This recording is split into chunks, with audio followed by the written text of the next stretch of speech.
Good evening, ladies and gentlemen. I'd like to welcome you to the Zoning Board of Appeals meeting for Wednesday, April the 28th, 2021. It is 6:04 p.m. We're working virtually, and the board members tonight are Josh Safdie, Catherine Garavaglia, myself, Susan Fontano, and Ann Brockelman. And our staff person on board right now is Charlotte Lease. I have an announcement here to make because of the pandemic. Pursuant to Governor Baker's March 12, 2020 order, suspending certain provisions of the open meeting law, GLC 30AS 18, and the governor's March 15, 2020 order, imposing strict limitations on the number of people that may gather in one place, as well as Mayor Curtatoni's declaration of emergency dated March 15, 2020. This meeting of the Zoning Board of Appeals will be conducted via remote participation. We will have an audio recording available upon request as soon as possible as after the meeting. Thank you. Tonight, Josh Safdie will be sitting in for us as clerk. And under general business, Josh, we have approval of the minutes. Would you make the motion for that, please? Did you want to ask if anyone has any comments? Is that how we do it? Yes. Yes, thank you. So you all have your minutes, you all have them. Does anybody have any comments or corrections they'd like to make before the clerk makes the recommendation for the nomination? No, not for me. No. Okay, so hearing none, we'll close that portion and turn it over to Josh for motions. So, Madam Chair, I make a motion that we approve the minutes of March 17th, 2021 and April 14th, 2021 as submitted. Do I have a second? Seconded by Ann Brockelman. All in favor as I go around, please say aye or nay. Catherine Garavaglia. Aye. Aye. Josh Safdie. Aye. Ann Brockelman. Aye. And Susan Fontano, aye. Let the record show that it was 4 unanimous votes for the passing of the meetings. Thank you. Next item on the agenda tonight is 255 Powder House Boulevard. And Madam Chair, this is a new case, correct? Yes.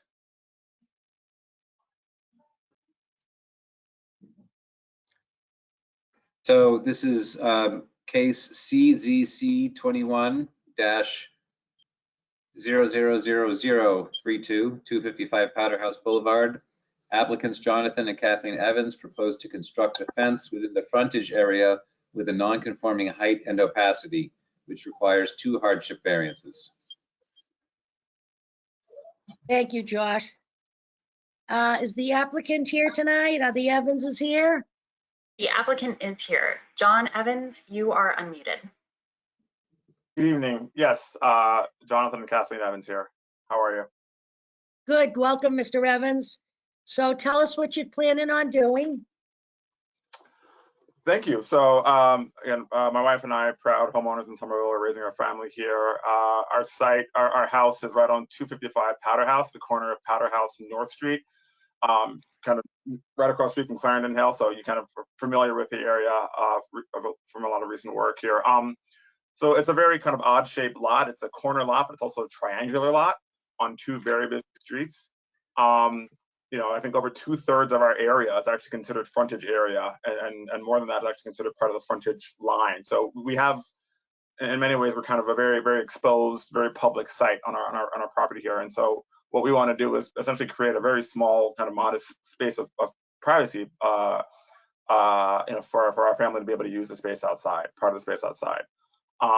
Again, some of that is actually exacerbated a bit with COVID, just the idea that we really couldn't even be outside because, you know, there's a 2-foot sidewalk outside of our fence line, people walking by. So just to be able to have a little bit of space to actually kind of be outside and have that occupiable space. Further, like our lot's right on the corner there, so a lot of times people will use our backyard essentially, or our kind of our back alley as a cut through to get from North Street to Clarendon, and kind of cut through our property. We've actually been outside and people have done that. It's kind of it's people kind of just see that sight line and that desire line and kind of cut through our yard, and that's with an fence that's currently there. So what we want to do is basically just create again a zone about 40 feet long along North Street, a very attractive cedar fence, such that we can have a space that is kind of, for our use, that sort of feels like it's a little bit more protected from the public way.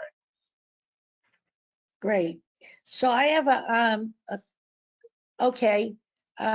before we go any further, I would like to open it up to the public.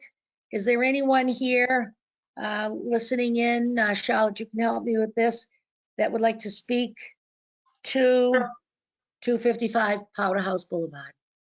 For anyone who has not attended a ZBA meeting before, the way that you indicate that you wish to speak is to raise your hand. There's a button that looks like a hand, and if you click on that, it will let staff know that you want to speak and we can unmute you.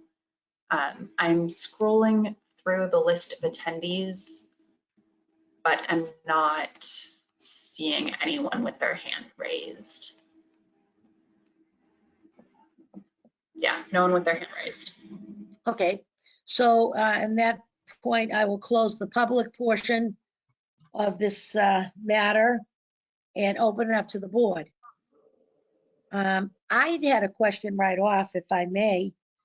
And I went by the property tonight to double check what I was thinking.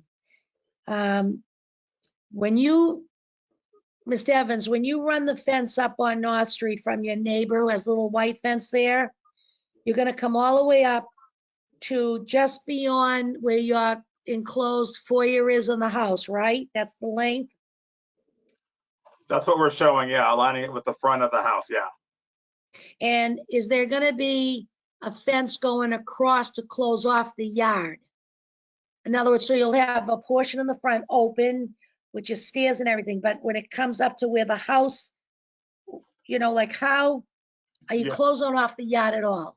Yeah, yes, we would hope to do that. Have a nice kind of lattice fence that would then come from North Street perpendicular back to the front part of our house.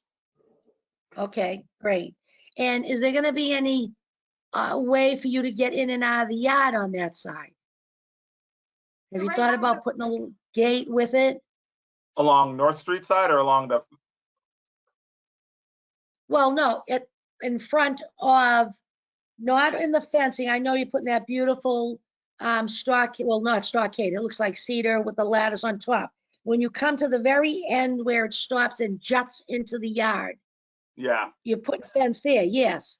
Is it gonna have a gate?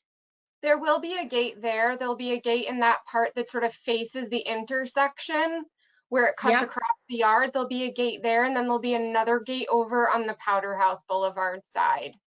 But right Where the now, there's car a gate. is. You got it. Yeah. Yep. Yep, and you're gonna run a gate, a fence all the way around. You're getting rid of all the chain link? We're getting rid of all the chain link. So right now there's chain link from the front 50s. walk all the way back along North Street, all the way along the shared lot line. And we're gonna remove that as well as all of the concrete that's there. Yep, So the front part of the yard will be open and plantings and remove the chain link. okay, that's what I thought. Okay, Yeah. that's perfect. That's perfect. And one other comment I had, where is it? No, that's gonna be awesome. Are you gonna leave the wood natural? Yes. Good, let it weather. Yeah. Okay, great. I normally, because of the height and everything, but this is a tough corner and a tough spot. And I don't see that it would be detrimental to anybody walking or driving because you're leaving that whole front section over, which Exactly. I'm a historic person as well. We used to always like to be able to show off the house still. So it'll still be very attractive.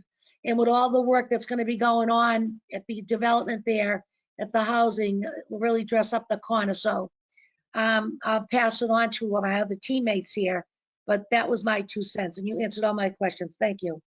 Thank you. Thank you. Anybody else? Catherine, Josh, Ann, anybody have anything to say? No? Okay, Elaine, welcome. No. Okay, we'll continue. So so we're all in unison. You ready to vote on the variance? And we know how we're gonna speak about this, Mr. Safdie? I think I do. Okay, well, go right ahead, please, sir. Make a motion. So I would like to make a motion that we approve the 2 hardship variances with conditions as included in the staff report of, sorry, let me just find the date of the staff report of April 14th, 2021. Yep, And because these are hardship variances, I believe I need to note that the board is able to make 3 findings in support of the hardship variances. That I there are did, Josh. that there are special circumstances relating to the topography of the parcel of land. The literal enforcement of the provision of this ordinance would involve a substantial hardship, financial or otherwise, to the petitioners, and that Yep. desirable relief could be granted without causing substantial detriment to the public good and without nullifying or substantially derogating from the intent and purpose of the district or the ordinance in general. So Catherine and Ann and Susan and Josh, are we all in agreement that this applicant meets the criteria of these 3 challenges? I am. Let the record show that Catherine, Josh, Ann, and I, Susan, all agree in the affirmative. So therefore, you can go on, Mr. Safdie. If I Go may, ahead, Madam Charlotte. Chair, Charlotte? Yeah, could we summarize for the record why we feel that each of those findings has been met? well, I think number 1, obviously, is because of the corner where it's at and the way it's cut up. And the clearance, from the sidewalk to the street, I think it is a special circumstance for the topography of the parcel. The enforcement, would like somebody else like to comment on anything desirable relief granted, is for the public good. I mean, it's going to be, it's not going to hurt anybody around them. It's going to make the area safer and cleaner and more attractive. It's a busy corner with all the cars, and it won't deteriorate or any intent to any other purpose in that NR district. And then number 2, the literal enforcement of the provision of the ordinance for the NR district would involve the substantial financial. I understand they've had problems there with people trespassing on their property, cutting through, littering, dogs, and everybody going through. So I think the little enforcement, is kind of difficult. You have to do something to protect in the goodwill of the people that are living there. I don't know if anybody else can add to the verbiage. I don't know. I'd support all that, Susan. Okay. All right. Perfect. Thank you very much. One. Okay. So Mr. Safdie, would you make the motion then? And can I have a second after that? So yeah, so with that, I make the motion to approve the 2 requested hardship variances. Can I have a second? Second. Second by Catherine, I think. All in favor or opposed, please, as we go around, cast your vote. Catherine Garavaglia, Aye. Josh Safdie, Aye. Ann Brockelman, Aye. and Susan Fontano, aye. Let the record show that we had 100% for casting their votes in the affirmative. Also, at this point, I'd like to say that Catherine is going to be filling in tonight. She's our alternate for Danielle Evans. Thank you. Thank you. Okay, good luck, you guys. Keep up making it pretty. Thank you very much. We Thanks so will. much. Elaine, we can't hear you still. Elaine, if you want to try calling in on your phone instead of using the computer audio, that may help. I think a lot of people, I don't know why, but I think a lot of people recently have been having trouble with the computer audio portion of GoToWebinar, but calling in on the phone seems to solve it.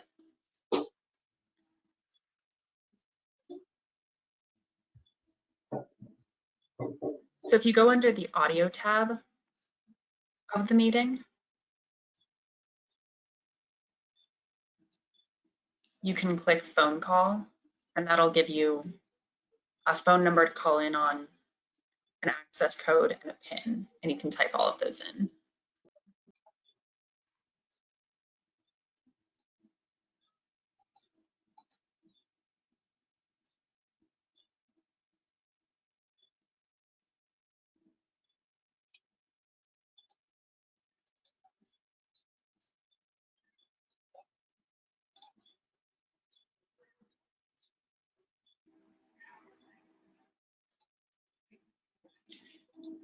Madam Chair, Yes, ma'am. may I suggest that we take possibly a 3-minute recess so that I can assist Member Severino with the technical side? Sure. I At make a this motion time, to I'd like, take a, thank you. sorry, Susan, I thought, I make No. a motion that we take a 3-minute recess. May I have a second? Second. Seconded by Catherine. All in favor, Catherine, Aye. Josh, Aye. Ann, Aye. and Susan, aye. Let the record show we're breaking for 3 minutes so that we can get Elaine Severino on board. Okay, so Elaine, I'm just going to talk to you through here since I think you can hear us, and I can see that you're trying to call in.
No, Elaine's having trouble. Wait a minute. Wait a minute.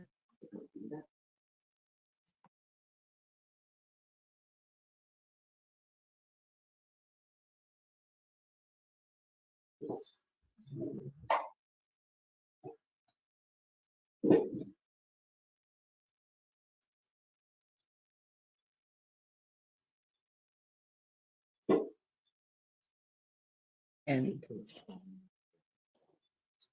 practice a little bit, like I've been doing. I've been trying. Click to.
Oh, okay, I don't know if I I'm can here hear or you. not.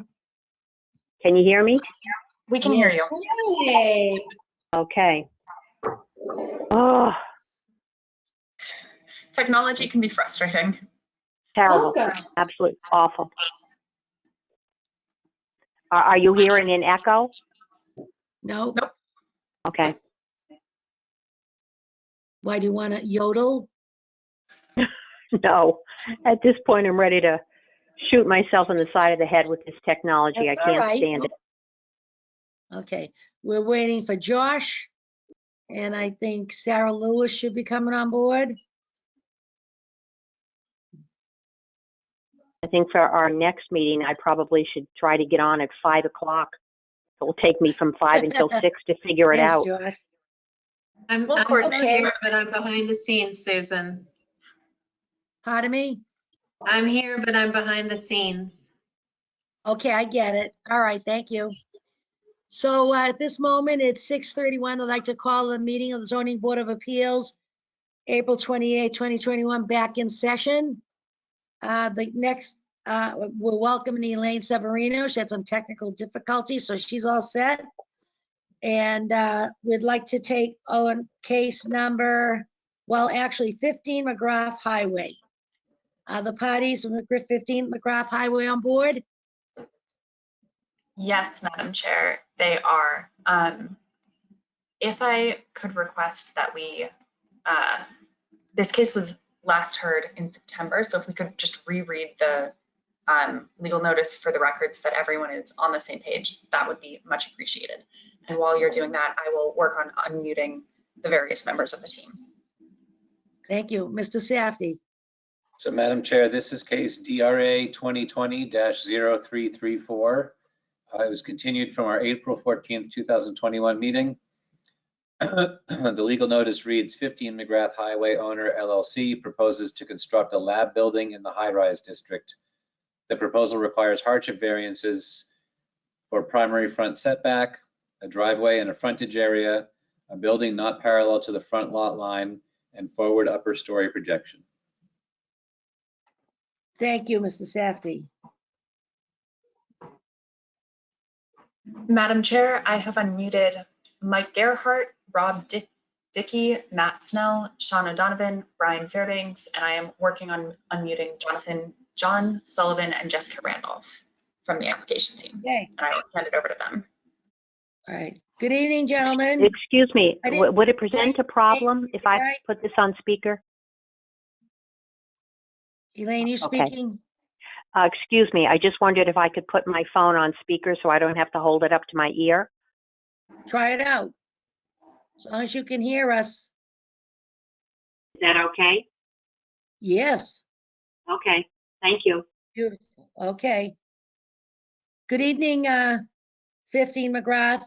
Did I hear any ladies' names read out there? So I said, good evening, gentlemen. I don't want to slight any of my sisters there. No one's answering me? Oh, thank you, Madam Chair. This is Mike Gerhart. We've talked several times before. We've got Jessica Randolph from SGA with us tonight. So you've got some of your Thank you. sisters. Welcome, with you this Jessica. evening. Okay. So do your thing, Mike. Bring us up to date and tell us what exciting things are happening. All right. Thank you, Madam Chair. Much appreciated. If it's acceptable to you, Madam Chair, I have a presentation put together with some visuals that will really help to show what we're talking about here. So if there's any way I could get presenting privileges, if at all possible, that would be really helpful. Yes, Mike, Sounds okay to me. I'm making you the presenter. You should have access to do that now. All right, let me see if I can get on the right screen here. So which screen, can you see just my home screen here? All your apps. All my apps. Oh boy, now I got to figure out how to get this on the right screen. Oh, here we go. Member Severino, I appreciate your pain here as I try to deal with the. Thank you. I think I might have fallout from this distress. Let me see if I can get, because right now you're probably seeing. We're seeing your presenter view. Yeah, cut up presenter view, and I'm not sure how to get it to the non-presenter view. I wonder if I can just duplicate screens.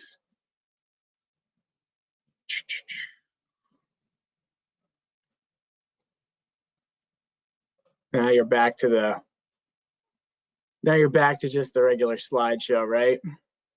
Yep. Yes. Bear with me for 1 minute here. What I don't know is how to switch screens. I can do it on a lot of different things. Change presenter, stop showing screen, show screen, nope.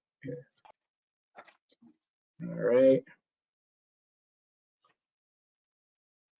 Did that change it? So it's just the main presentation? No.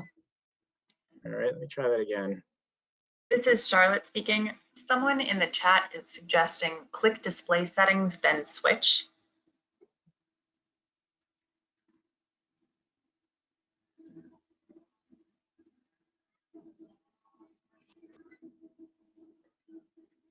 Click display. Maybe try from beginning. Yeah. See if that works.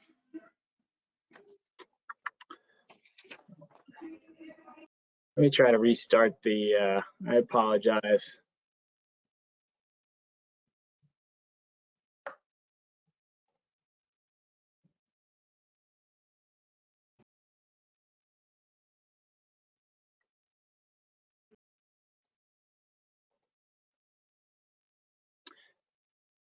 And now I got to switch screens. So you're on monitor 2. I want screen monitor 3.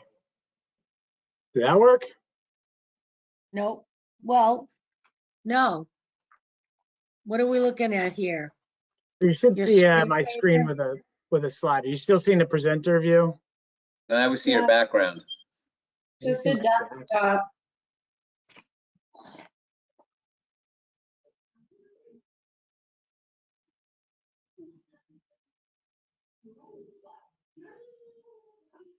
Yep. Is that There it? we go. Hey, I think that. oh my gosh. All right. Thanks for the Let help there on be that. light. So now you guys, and this should switch. If I tap this, it switches slides for you. Yeah. Yes. Perfect. All right, we're back in business. All right, appreciate everybody's patience as we figure that one out. So thank you, Madam Chair. I really appreciate the opportunity to be here. I'm really happy to have finally made it to this point. We started a long time ago with you guys. You have been very patient with us in getting to tonight. And I'll talk some as to why it's taken us so long to get here to help the board understand, because I think it's important to understand what's happening in the site and around us and what we've been up to for the last 7 months while this hearing has been pending. So at the beginning of the hearing, you heard a long list of names. We're joined here tonight by some of our design team and some of our partners in the project, representatives from DLJ and Leggett McCall Properties, which probably sound familiar. We're working over in Boynton Yards with a very similar team. We also have here with us tonight representatives of Laban Realty. They're the historic owner of the site and our partners in the project as well. And you got members of our design team here to answer any questions that might come up. So as we mentioned, we filed this application back in August of 2020, and we've been very busy since then. So a little history on the site. I'll try to keep it brief, but this goes back to 2012 with Somervision, which you guys are all aware of, and this idea of creating an economic base in Somerville and innovation and using and redeveloping commercial corridors, transit-oriented, sustainable development. And this project really represents how this can all come to fruition. And that's really facilitated through the zoning overhaul that was accepted in 2019, placing this building into the high-rise, the newly developed high-rise district. And then in January 2020, a partnership was formed with the groups I just talked about, and we spent that winter and spring working on developing a redevelopment plan for this site to turn it into a cutting edge lab and life science building. And during that process of grappling with a lab life science building on this site and the site constraints we're up against, we came to the realization that we required variances in order to produce the best project possible. So in August 2020, we submitted that variance application to this board, and that triggered a bunch of conversations and accelerated those conversations around some public initiatives at both the state, local, and community level, and how this site could really facilitate making those initiatives come to life. And that's what we've really been working on for the last 7 months while this has been in somewhat of a holding pattern. And that's really about how we can improve Ruffalo Road, this intersection here at Ruffalo Road, which is where this picture's taken here. This is where this light is. And our access drive comes into McGrath Highway, as well as the adjacent site, which you'll hear a lot about, which is the car wash next door to us, which is being redeveloped into a hotel site. And how could we work together to improve access to this driveway? In addition, another initiative was the connection to the community path extension, which many of you might know, and you can probably see the background. You can see these cranes in the background of this picture, the construction of the GLX, and adjacent to that is the community path extension. And so finding, a connection, expanding a proposed connection that had been envisioned and approved on the hotel site next door to us was 8 feet wide. Could it be made wider? Could it be made better? And so we gathered a bunch of stakeholders together. We worked with Sarah Lewis at the city and Brad Rawson. We worked with Dan Bartman. We worked with Summerbridge Hotels, our neighbors, the Friends of the Community Path, Friends of the Grand Junction Path, Mass DOT, District 4 and 6, which controls all this. And it's taken a lot of work, and we can talk about some of the excitement that's coming out of this. And so what you're seeing here is a culmination of a lot of work here. And this, I'll reorient you here. This is a diagram coming out of the Atlas 2020 Mass Trails Feasibility Study on connecting the community path and the Grand Junction Path. So we got McGrath Highway here. The 15 McGrath site, our site here, is located here. The hotel site, which is the car wash, is 1 McGrath. And what you can see in the background here is all this work going on with GLX, and specifically, this green line here is the community viaduct, the community path extension.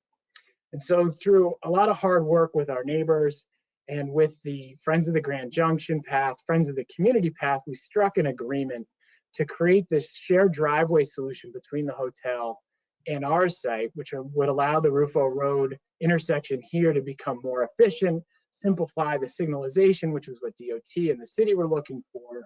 But in addition, we were able to widen this community path connection here from 8 feet to 14 feet.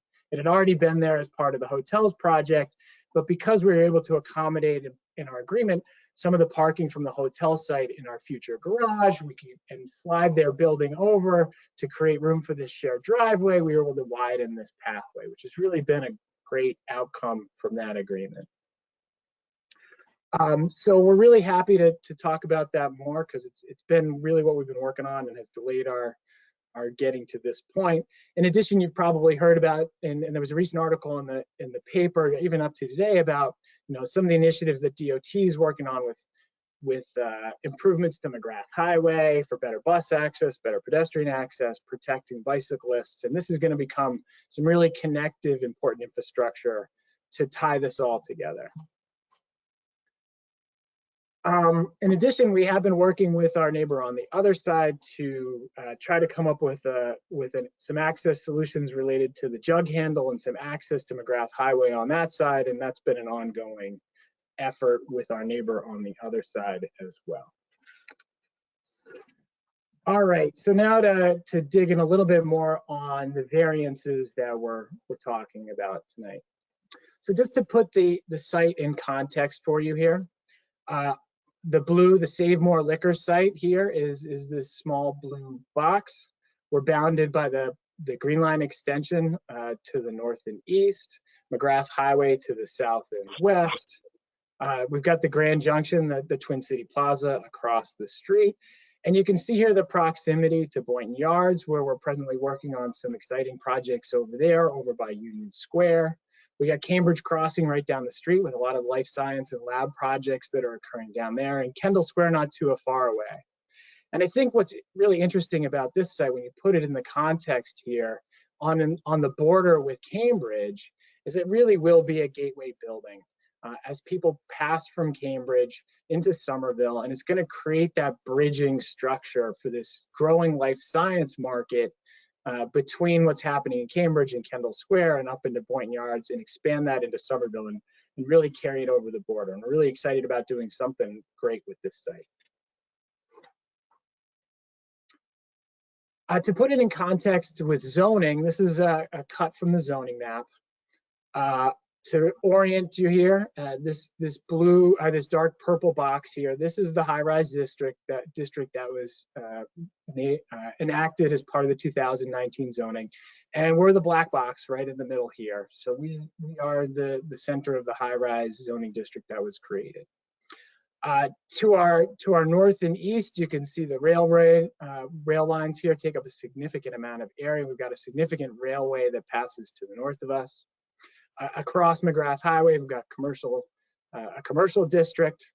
Directly to our north and west, we've got the mid-rise district that really creates the transition from the high-rise to the tracks and then to the fabrication district, and the Brick Bottom community, which is located on the far side of the railroad tracks. And then we've got the larger core commercial on the other side. Now, just quickly, the zoning does allow different building typologies, which I'm sure this board is well aware of. Those typologies include the podium tower, which allows in this high-rise district up to 24 stories in height. A block building typology, which is maximized at 16 stories. Commercial buildings at 10. And we're proceeding under the lab typology. And lab typology maxes out at a 9-story building. But I will note that we aren't asking for any height variances or variances related to the height or number of stories of the building. So to continue to focus down here on the site in particular, we can see the Save More Liquor site here and the associated 2-story commercial office building on the site. And that's highlighted in red here. The high-rise district is located with this black dash line. This is the Cambridge line. The Green Line extension, the community path is nearby. The mid-rise district is right here, is this triangular site bounded by the life storage building here. And then the Brick Bottom community on the opposite side of the railroad tracks, Ruffo Road, which we'll talk about. In particular, I wanted to point out this piece here, this odd-looking bite out of our site. This is what we call the jug handle, and you'll hear me talk about this some more throughout the rest of this presentation. But the reason that this jug handle exists is this site used to be more rectilinear.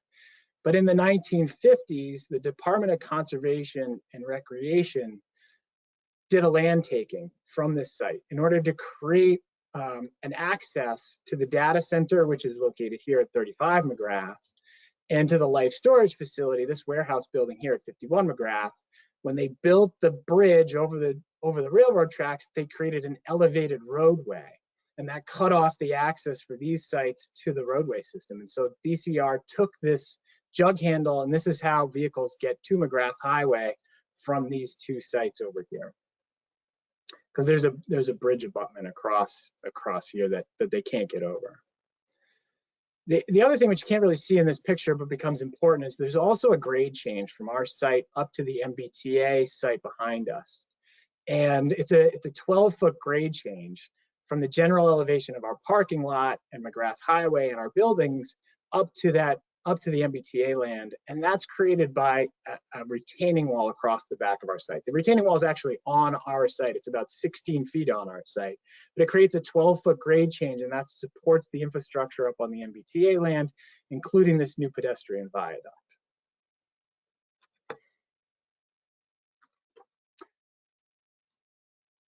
So as I mentioned, when we were looking at how we would utilize this site, and we were working on how to place a viable lab life science building on here, we had to grapple with some specific site constraints that are really unique to this location. We identified 5 of them here. The first one we've already talked about, that's this DCR taking, which the state took from the site back in the day. It creates this odd shaped, irregular shaped front lot line. The second one is an access easement, and that's highlighted here in red. And that access easement was put in place by a legal binding agreement between the owner of the 15 McGrath site and the 51 McGrath site, the life storage building, so they could get their vehicles to the signalized intersection here at Rufo Road. So it allows them to traverse across the front of the site and get to that signalized intersection in our southeast corner. The third site constraint is highlighted in red here. This is an easement that's provided to the MBTA from the 1920s. It's a 16-foot wide easement that allows the MBTA, if they want to place a siding on this piece of property. The fourth we talked about briefly before as well is the retaining wall, so the grade change. That retaining wall exists right at the closer edge of the MBTA easement and facilitates that grade change across the site. And the fifth is just kind of the general, we have some odd angles in our perimeter boundaries of our site. It's really aren't 90-degree angles. It's not a square lot. It gets narrower and wider at either end. And so when we're thinking about placing a lab building on this site, we start to think about what does lab need? What does lab need to function? And what lab really wants are large floor plates, and that's contemplated in the zoning by saying a lab floor plate has a maximum of 35,000 square feet. So it recognizes these big floor plates. They also want rectilinear floor plates. They want something that's relatively rectangular to create efficient benching layouts so that when they're doing their science, the benches have certain dimensions, and we need to provide those dimensions from the core of the building to the perimeter, and rectangles really work to provide an efficient building layout for life science. So when we were working on how to make this work within the constraints of the site, we first needed to focus on vehicular access around the site. And so access is primarily provided at the Rufo Road intersection. This is where the signal exists. This is where we're going to bring in our truck traffic as well as our vehicular traffic onto the site. And then we needed to get to the back of the site because this is where our loading is going to take place.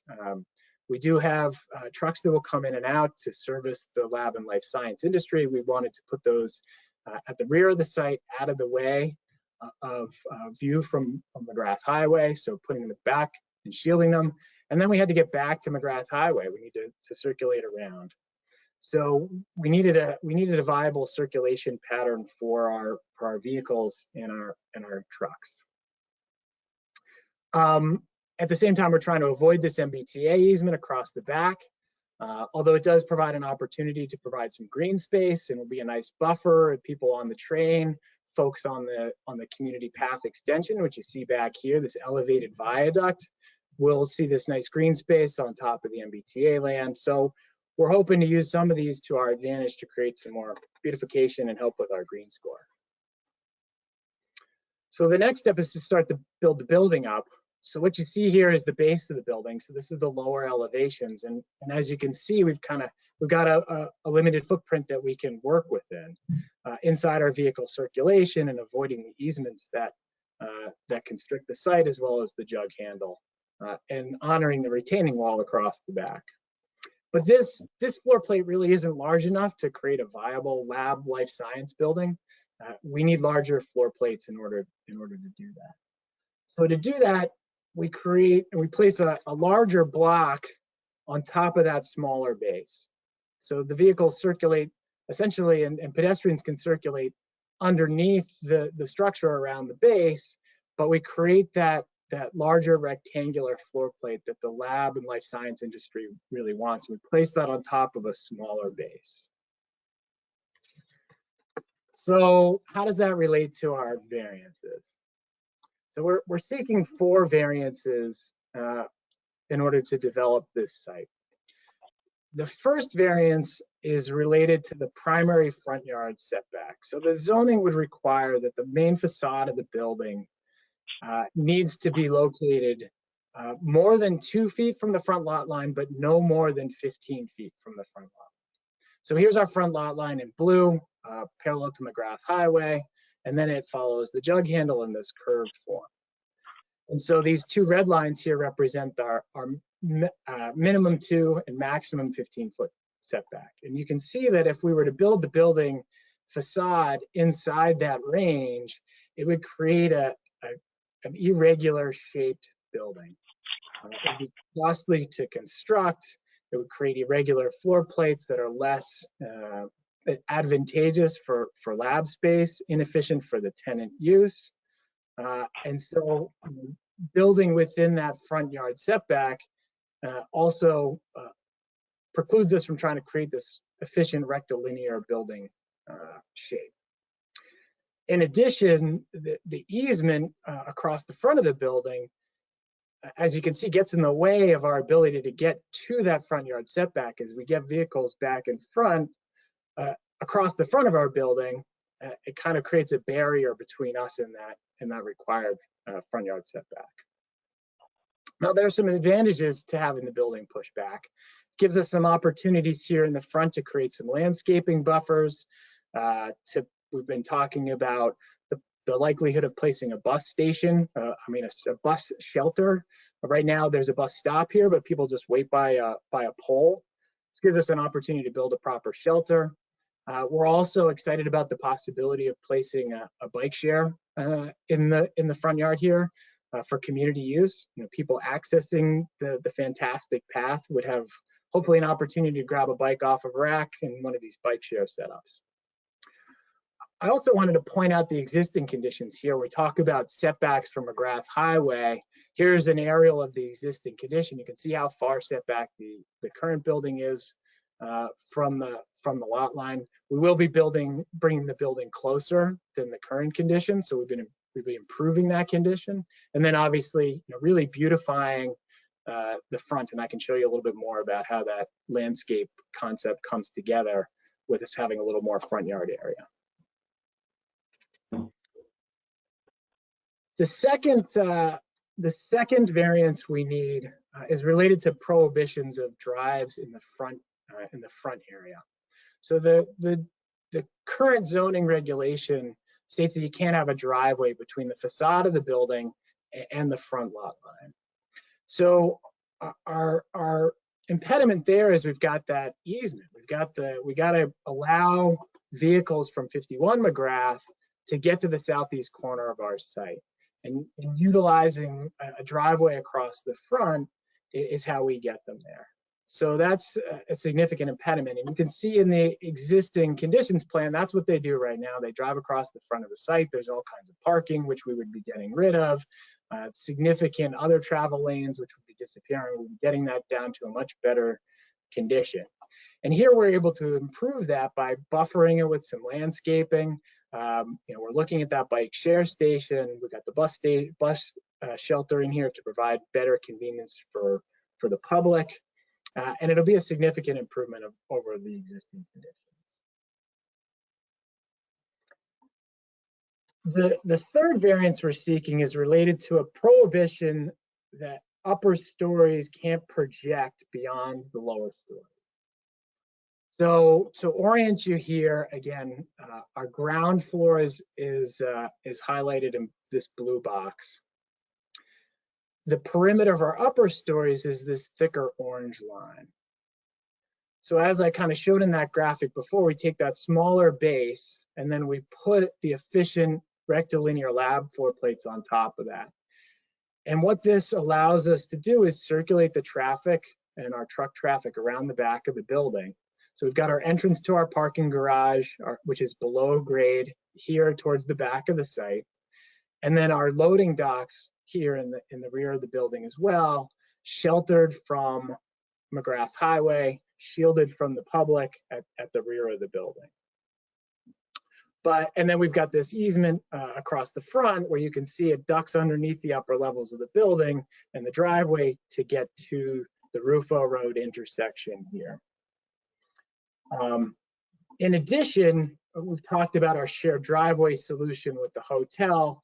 Having this shared driveway here and having the building project over, we can have some pedestrian space for people to walk on a sidewalk. We have our bike room in the back where we can store bikes within the building and changing in shower facilities for employees so they can get out of their cars, off the streets of cars, and get to work in a different manner. So, you know, the projections here are really required to get the vehicular circulation, and really due to our site constraints, we can't push further back on the site because we got the MBTA easement in the way.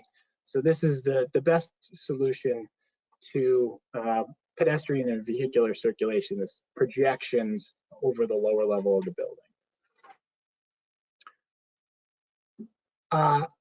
And just to illustrate that, here's a cross section of the building. And when I talk about projections, I'm not talking about this blue line over here. Here's the building, and we talk about these projections. We're talking about in the front, this area here where it's kind of notched out of the building to create that drive aisle for cars and trucks, and the easement, which is located right here across the front of the building. In the back here, you can see that retaining wall. Here's the MBTA retaining wall across the back of the site, supporting this community path infrastructure. You can see how close it is that this pedestrian viaduct is to the rear of the building. So that retaining wall is holding up this infrastructure. But we talk about projections, we're talking about this area right here, which is where our vehicular circulation is. And our cars and delivery vehicles are passing through here.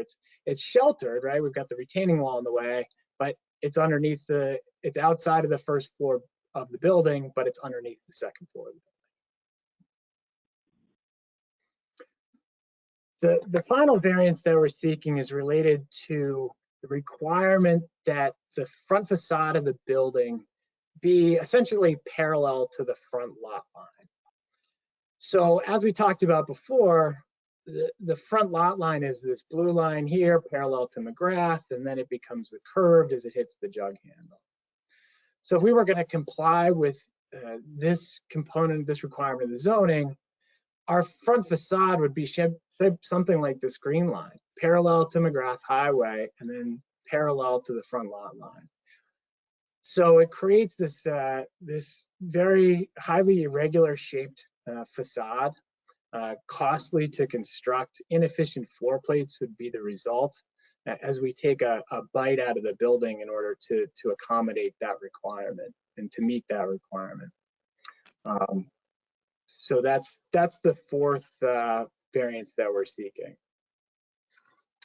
So just in quick summary, we have some significant challenges with the site that are related to the shape of the lot and the topography of the lot.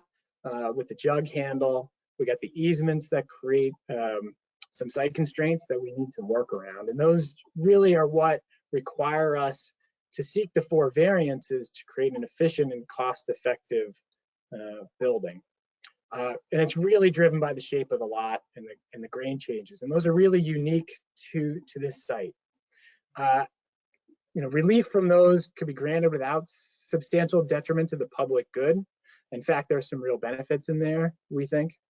And the literal enforcement would create a substantial hardship for us in the development of this site.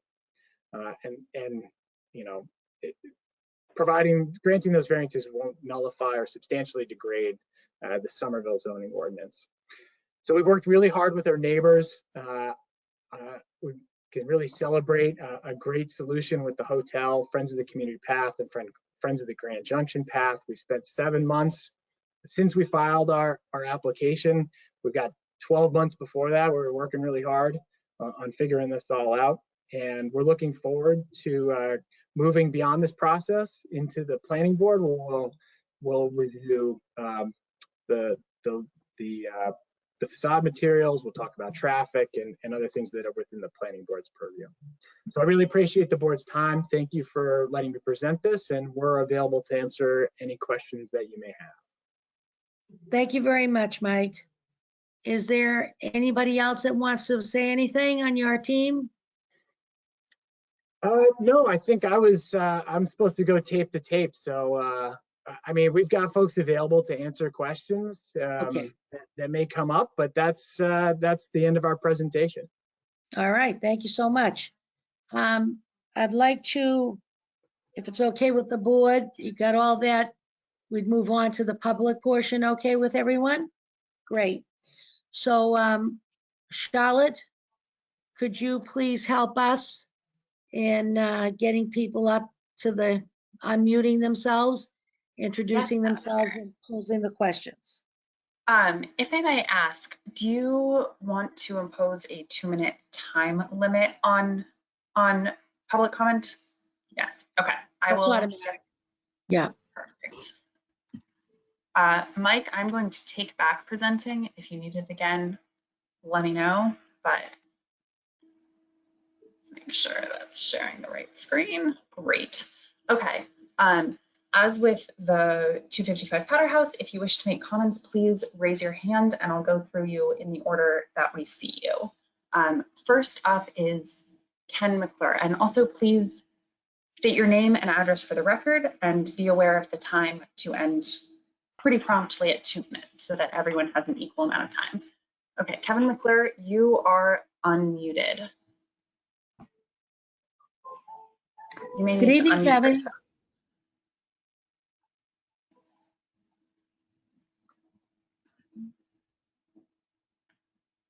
Hello, Kevin. Kevin, your microphone appears to be muted on your end. Hold on, do I got it now? Yep, you got it. All right, so I already started talking, my mistake. So my name is Ken McClure. Our ownership group has owned 35 McGrath Highway in Somerville for the past 10 years.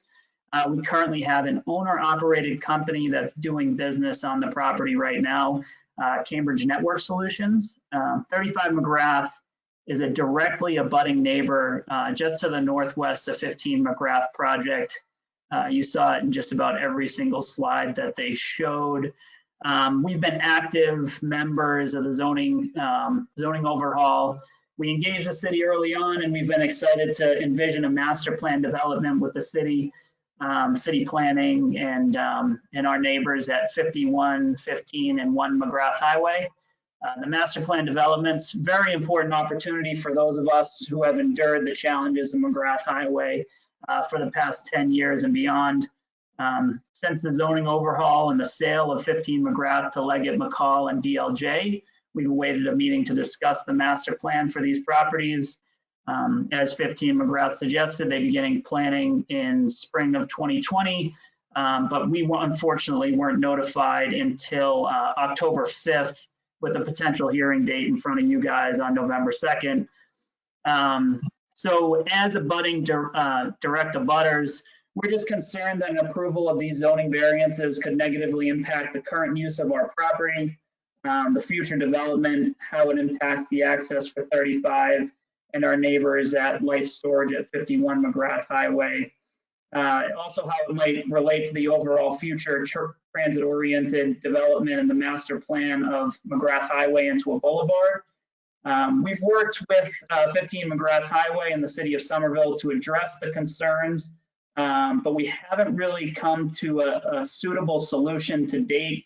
I don't believe for ourselves or for the city from the planning side of things. The city, and so one last thing is that the city of Somerville and the Mass DOT have suggested a solution for the McGrath Highway and our access and 51 McGrath Highway's access to add a second light at the jug handle, which could allow in and out access for 51 and potentially extinguish the easement required in front of 15 McGrath.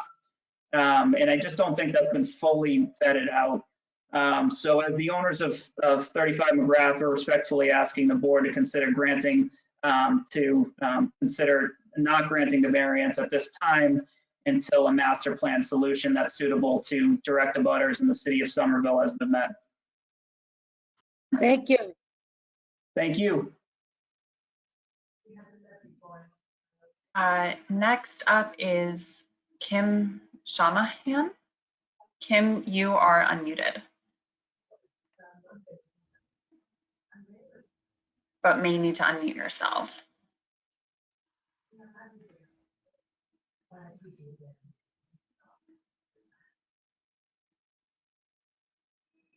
There you go.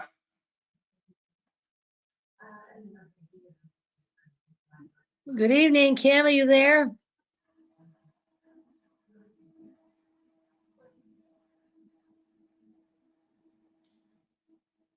Charlotte? So it seems like Kim might be having the same issue that Elaine had earlier. Kim, if you want to go under your audio tab and switch to calling in on your phone, we can come back to you once you've been able to do that. And instead, we'll go to Carl Alexander. Carl, you are unmuted. Great, thanks so much for having me this evening. My name is Carl Alexander, representing Friends of the Grand Junction Path. My comments in relation to 15 McGrath development. Been really pleased with working with Mike Gerhart and the development team for that property, who have been working in good faith to provide a really great benefit for the Somerville community in terms of a proposed ramp, which would connect the Grand Junction Path and the Somerville Community Path. This piece of infrastructure, along with other variances mentioned actually tonight, will help to enable a safer and more welcoming public realm for pedestrians and bicyclists. So with that, we would like to support 15 McGrath's request for the requested variances. We believe that the required setback will actually enable improvements to the public realm, especially with regards to bus stop improvements and potentially a blue bike station. Really, from the requirement of building to McGrath will allow vehicles to adequately circulate across their site. Seems reasonable. And then lastly, with regards to the building protection, would actually offer a covered area for pedestrians to walk underneath, which, entering a really kind of a larger lab building is actually really needed in terms of awning space. So if that's, that's definitely a positive feature. And if it helps out with the enablement of other facilities like bike lockers, showers, and access to them, then we see that as a positive view as well. So forgot to mention that I'm a resident of 23 Madison Street. So that concludes my comment. Thank you very much. Thank you very much. Next, please. Next up is Lynn Weissman. Lynn, you are unmuted. There are two instances of you, so I'm going to unmute both. Feel free to unmute yourself on whichever one you're able to.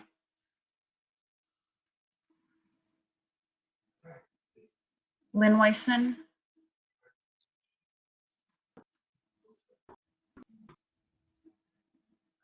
Hi, can you hear me? Yes, welcome. Thank you. I'm just gonna. So, thanks for having this. I really appreciate it. I guess I want to, I'm here to speak on behalf of the Friends of the Community Path. My name is Lynn Weissman. I reside at 112 Belmont Street, but I'm also a co-founder and a co-president of the Friends of the Community Path. And we have worked in good faith with the 15 McGrath developers to talk about scenarios for this shared driveway that they've worked out with Summerbridge, and with to actually make a wider ramp at the eastern edge of Summerbridge. So I'd like to speak in support of the three variances, relating to their frontage and the building overhang, and requesting a non-parallel configuration for their building. We just think that a lot of this is building a transportation plan that's not simply vehicle focused, but is also pedestrian and bicycle focused, and it will allow for that wider ramp in Somerville because of the shared driveway. That's this really critical little section of connecting the community path extension eventually with the Grand Junction path, which will terminate on the other side of Twin City Plaza at Gore and Lambert Street. And this ramp section at Summerbridge, which is half in Cambridge and half in Somerville, is a very critical but small piece that we wouldn't know how to get done if not for this partnership, the way the two developers are working together on their transportation planning. So I just want to support those three variances and say that they've worked in good faith with us to create a memorandum of agreement, saying that if their project goes through, the Summerbridge developer will design the ramp and the two developers will fund the construction of the ramp.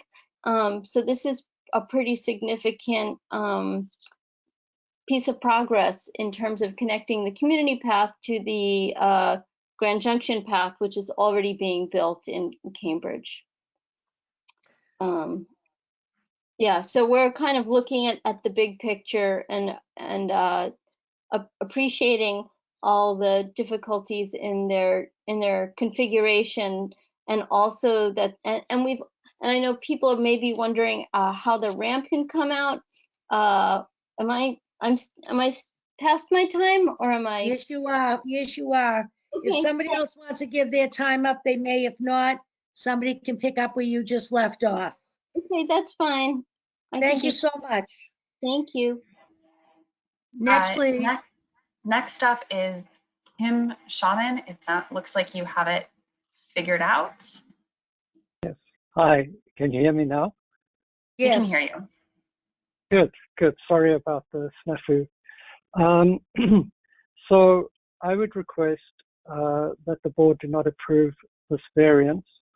In the previous meetings with the community meetings, we have said that this building, in the form that it's taken, will cast a shadow over the brick bottom building in 4 months of the year that in usual circumstances would not be a big issue, but because of the GLX construction that has gone on around us, we have a very small window of sunlight that reaches the bakery building at brick bottom. And it just so happens that the form of this building, the way it's done, it takes away that sort of opportunity of sunlight that we managed to get out of the GLX by asking them to put acrylic in the sound walls. We asked the architects of this building to design a curtain wall that would be reflective of sunlight. So they take sunlight from us in the morning, but they can give it back to us in the afternoon. And we would be prepared to look at those conditions. They have not approached us. They haven't come to us to seek our advice on it or any recommendations. We have been totally ignored. And until such time as they take us seriously, I would ask that you turn down their application. Thanks very much. You're welcome. Before we go to the next speaker, looking at the board, if any of you folks at any point, I don't like to interrupt the people, but if there's something that they're speaking about and you're not quite sure what it is, we'd like them to explain it to us. That way, when we talk to the applicant again, they can clarify it. Up to now, has everybody been happy with what's there? They understand what they're saying? Yes, yes. Okay, thumbs up. Thank you. Thank you, Charlotte. I just wanted to stop right there because how many people do you think you have? We have 3 more people Oh, who okay. have currently raised their hands. All right, thank you. So next after the last speaker, please. Next is Alan Moore. Alan, you are unmuted. Hi, can you hear me? Yes. Okay, Thank you. My name is Alan Moore. I live at 23 Cherry Street in Somerville. I'm also co-president of the Friends of the Community Path. Myself, as Lynn and Carl had just mentioned, myself and other community members have been working with this developer, as well as the developer of the proposed adjacent hotel, to design and build a publicly accessible ramp to connect a soon-to-be completed community path down to McGrath Highway right away, and then eventually to the Grand Junction path in Cambridge by an improved crosswalk across Route 28 at Rufo Road, as well as hopefully a two-way protected bike lane along or in Route 28 to connect the path, this path ramp. As you were just explained, the developers have agreed to design and build this ramp. It would be a great community access for non-motorized mobility across to the community path in this region. And therefore, myself and others have signed the memorandum of agreement with the developers that I believe has been submitted to you, which explaining their commitment to design and build this path. Considering that commitment in such an important public benefit that it brings to the area, I believe that these variances are reasonable and support the ZBA granting them. I was not aware of the other issues that have been brought up by 35 McGrath as well as Brick Bottom. I hope that and feel confident that something can be worked out for a win-win situation for everybody. Thank you very much. Thank you, Mr. Moore. Next up is George Shenlock. George, you are unmuted. Hi, I'm George Schneelock. I live at 81 School Street, Apartment 1 in Somerville, and just wanted to quickly second Alan Moore's comments. I support granting the variances, and thank you. Thank you so much. Next, please. Next is Ian Hunt Isaac. Ian, you are unmuted. Hey, can you hear me? Yes, we can. Yeah, I'm Ian. I live at 58 Ibbotson Street, and I work in life sciences, and I can imagine working at this building one day, perhaps. I'm also exclusively a pedestrian, cyclist, and public transit user. I was really impressed with all the considerations for non-motor vehicles that these easements are variances are about, and I agree that the proposed ramp would be a tremendous community benefit, and I think it would be a humongous shame to not have something like that happen. So I'm all for this. Thanks. Great, thank you so much. Next, please. Madam Chair, I do not see anyone else with their hand raised at this time. Want to give them one more shout out? If you can't figure out how to raise your hand, feel free to message in the chat that you are interested in speaking. You cannot submit comments through the chat, but you can indicate. Great. Christine Thomas, you are unmuted. Can you hear me? Yes, Christine, go right ahead, please. Hi, I'm Christine Thomas with Summerbridge Hotel LLC. Our address is 10 Cabot Road, Suite 209 in Medford. We're the owner of 1 McGrath Highway. As a direct abutter, we fully support the 15 McGrath Highway project as it's presented to the ZBA this evening. Our collaboration with the 15 McGrath development team began back in early September and has yielded some really beneficial infrastructure results for pedestrians, bicyclists, and vehicular traffic. Concurrently, timing of our project makes it possible to have gained, we could only deliver on 8 feet of path, but now we can provide a full 14-foot clear path ramp leading to the hopefully inevitable connection between the community path and the Grand Junction path. It also reduces both the signalization cycles and the pedestrian driveway crossing distance for the McGrath-Ruffo Road intersection.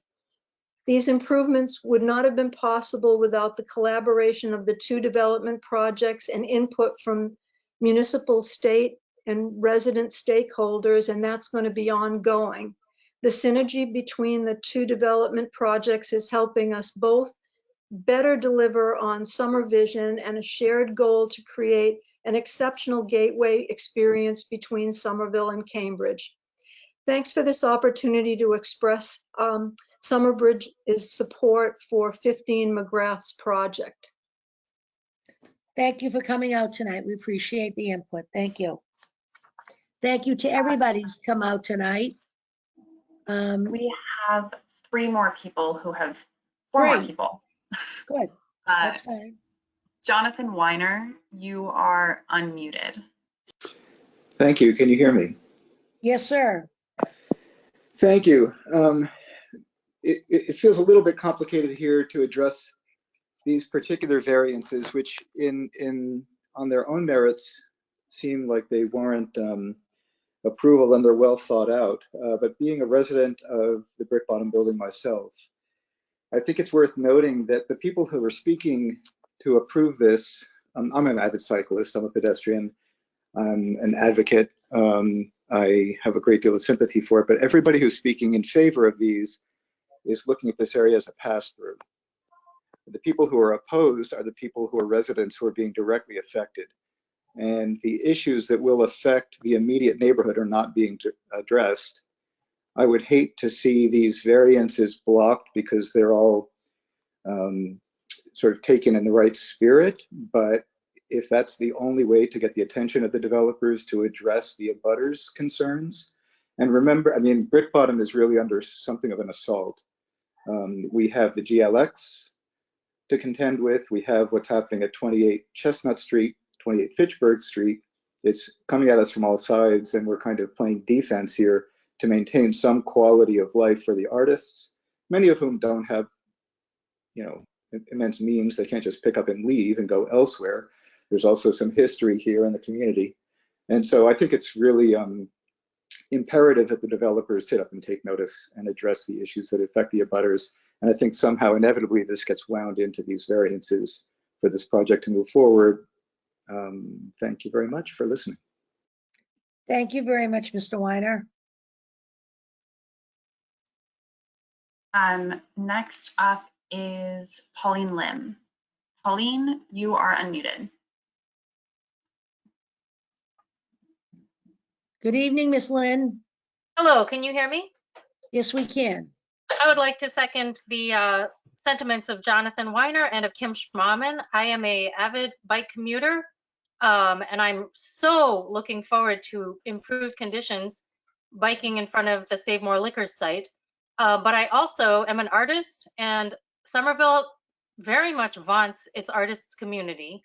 And we struggled to get the GLX to put in the transparent sound walls so that the light wouldn't be blotted out from our lives. And so what Kim Schmahman said, I heartily agree with, that I would hope that the developers would at least take into consideration these things. And I cannot wait for them to develop the site, like I said, because that place is a hellhole now to walk by.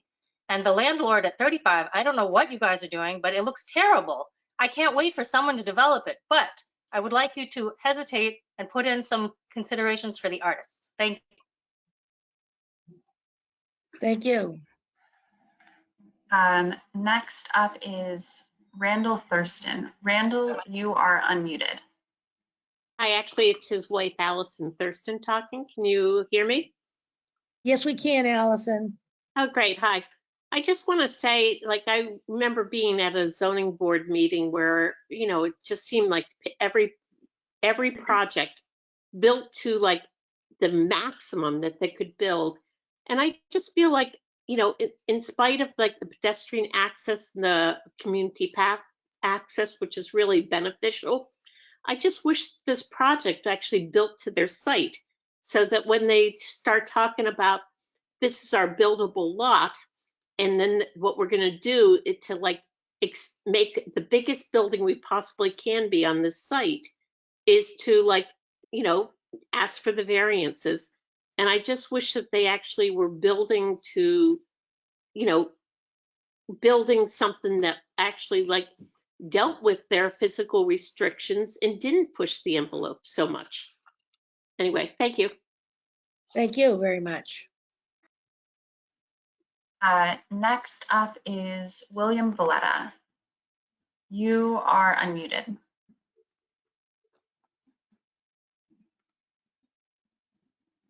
Hello. You may need to unmute yourself.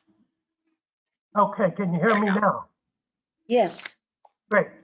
I'm a resident at Brick Bottom as well. I sent you material 7 months ago, rather extensive material, commenting on a number of aspects of this project.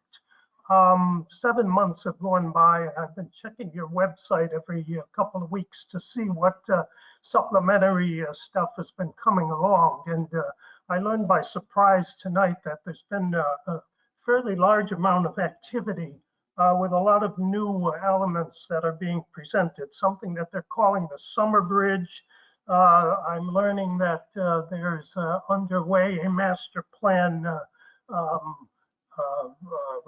work going on with the city planning related to the 51 and 35 McGrath sites in conjunction with this one. I raised a number of the questions with respect to how that's all going to work in the material I sent you before. I think given that we're learning stuff here that, you know, never been talked about and hasn't been reviewed by anybody in terms of us abutters, that I'd ask you not to make any decisions on this tonight. Keep the record open and let's see some of the stuff, including that memorandum with the Friends of the Community Path. We're all seem to be in favor of the idea there, but I think the details may reveal issues that ought to be given some more consideration.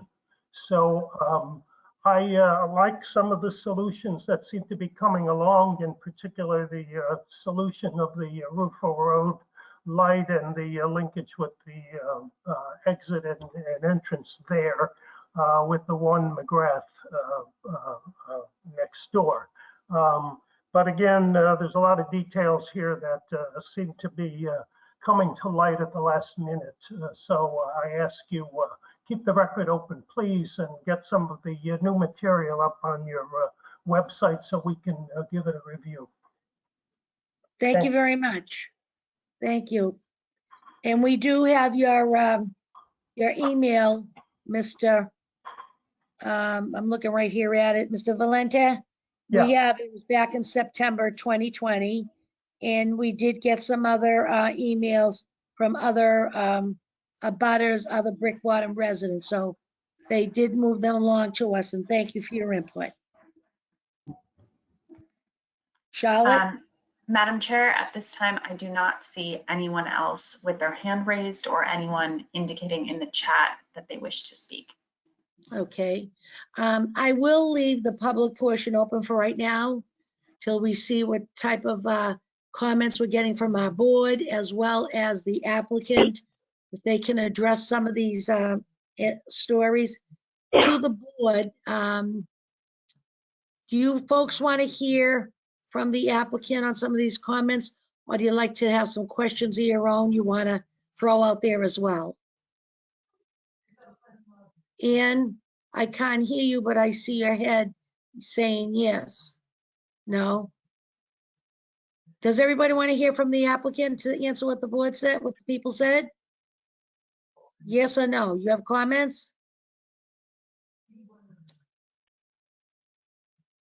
I can't hear anybody. I have some questions for the applicant, but if they'd like to respond to other comments first, that's fine. Okay. Who's going to speak? Mike? Yes, Madam Chair, thank you. I can. I have a quick mic. Hold Sure. off 1 second, please. I knew we'd hear from Brick Bottom people. They're very active in that area. They've been there a while now and tried to take care of their little spot. And I see what you presented is very good as well. When was the last neighborhood meeting you had? That's a good question. So we had 2 neighborhood meetings. We had a general neighborhood meeting that was hosted by JT Scott. And then several months ago, we had a meeting directly with the Brick Bottom community where we talked about, you know, the major issue being the concern around the shadows that are cast by the building. Yeah. We've got some preliminary shadow studies that we've created, which we can talk about tonight. And, you know, they kind of demonstrate pretty clearly how, you know, the shadows of this building and the limited shadows that are cast by this building, you know, during the equinox and during the solstices when we study these things. And so we can talk about that. It's, you know, we're not seeking any height variances. Our building's on the lower end of the allowable heights in the district. And we are considering ways to reduce the height of the structure to hopefully reduce some of the impacts. And that's really a process that, as this board knows, gets unpacked and dealt with during the planning board process. You know, none of our variances are related to the height of the building. And so there's a much larger process down the road for us in the site plan review, where we produce the formal shadow studies, the formal traffic analysis, and we really get into the details of that with the planning board. So you had a meeting hosted by JT Scott. When was that? Oh, I wish I knew it off the top of my head, Madam Chair. Maybe one of my team members can help me out by pulling up a calendar and seeing if they can find it on there. And then you had one with Brick Bottom as well. That's correct. How do you remember that date? Let me see if I can track it down on my calendar here. So what my question to you is, you have these meetings, they say what they're gonna say and you go away. Then you had one with the Brick Bottom people, they say what they have to say and you go away. How do you get back to them with the resolution, if and when possible, that you're doing that until they come here tonight? Have you gotten back to the neighborhood at all? So you've had 2 meetings since September 2020, and I realize this is COVID time, it's terrible, but you haven't gotten back to them with any of your solutions or suggestions to them until they come here tonight. Is that it? Well, and that's part of the ongoing process with the city. As we move through the permitting process to the appropriate board level, we have future neighborhood meetings that need to happen as part of our Urban Design Commission process and as part of our process leading into the the planning board process. And that's when that really gets unfolded, and we can talk further about how we can mitigate some of those impacts. Okay. All right. So to the board, do you have some answers to some of their comments? Yeah, I can show that. I'm happy to share with the board the shadowing study that we've been working on. But the building really needs to go through a design process, right? So we've conceptualized the building. We've identified the best configuration that we think, but then the building really needs to evolve through its design process, and we have to go through those steps with the Urban Design Commission. So what we're showing now and what we're producing now are what we need in order to get the building to fit onto the site. And then once we get through this step, the design process really unfolds after that, where we start to deal with shadows. We start to finalize what the height of the building is. We can do our finalize our shadow analysis based on those final designs. But until we clear this hurdle, we can't get to the next steps. Does that make sense? Okay, thank you. But I'm happy to share our preliminary shadow analysis with this board, so you can see generally what we've been, what we predict, the approximate impacts would be to the brick bottom building. So you can, they're Is that the limited. pleasure of the board? Would you want to see that? Do you need to see that, architects especially? Or no? We'll move on. I think it's worth seeing, Madam Chair. Thank you. Could we please see that? Can you put it up? Thank Of you. course. Can you, Charlotte, would you help me out here? I think I need to be, or can you guys see my screen again? We Yes. can see your screen. I made you the Perfect. presenter. Oh, great. So you can see my cursor here. Let me, Yeah. let me get down to the right screen. Oops.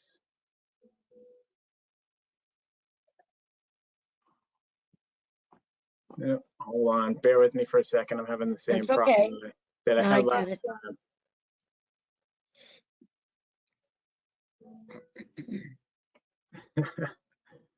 How did I do this last time?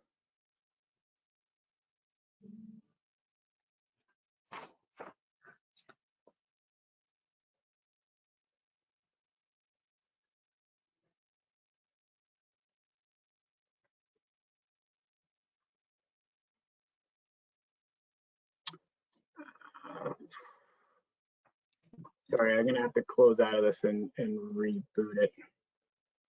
Madam Chair, Yes. if I may, if it would help the board, I can give some explanation of the meetings that we as the city have been having with Massachusetts DOT regarding this entire area, if that would help. Yes, for the record, let it show that this is Sarah Lewis speaking. Yes, please, Miss Lewis. Thank you. So myself and our Director of Mobility, Brad Rawson, have had multiple meetings. This area, because it is at the municipal line between Cambridge and Somerville, actually addresses two different DOT districts. So it's quite a complicated area. So we've had meetings with both of those districts and the city of Cambridge looking at these areas.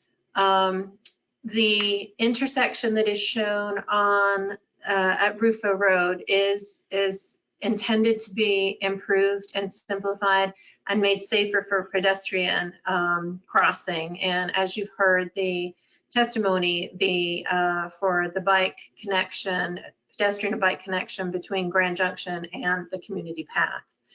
Okay. That is still a little bit of a moving target. This applicant knows that and has been a very good partner with us, as has the Summerbridge Hotel 1 McGrath site. 35 McGrath has also been involved in the meetings with amongst the developers and the city. And the last conversation we had with DOT is they are proposing a intersection at the jug handle, as well as the Rufo Road improvements. What DOT would like to see is merely a 2-lane at Rufo Road. We don't know where that would be located as of yet, whether it would be 1 lane in on the 1 McGrath site and 1 lane out on the 15 McGrath site. Yeah. That would be an in and out. So those conversations are still ongoing and are quite complex. But other than accessing this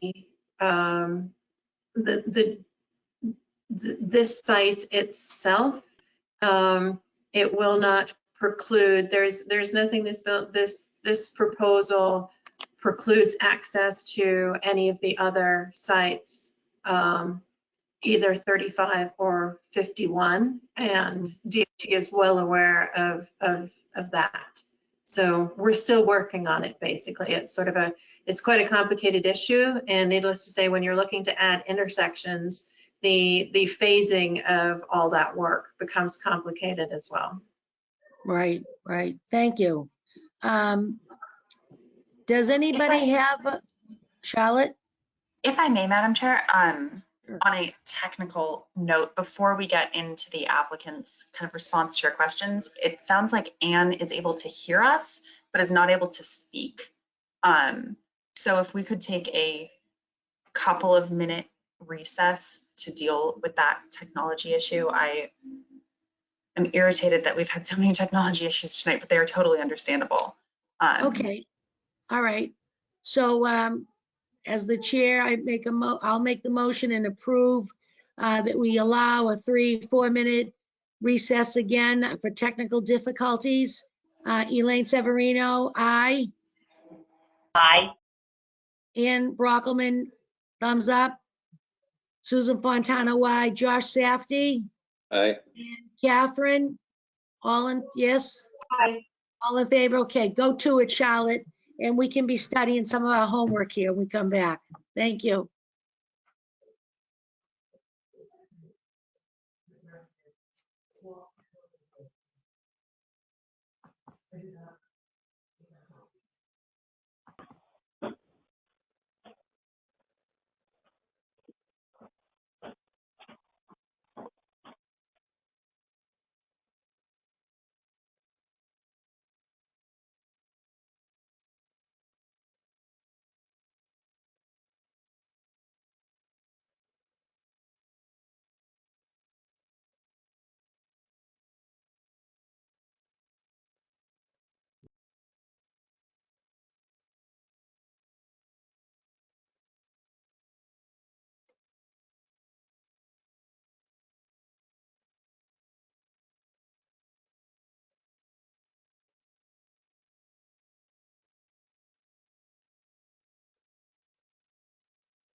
Hear me? Yes. Yes, we can hear you. Okay, I don't know what happened.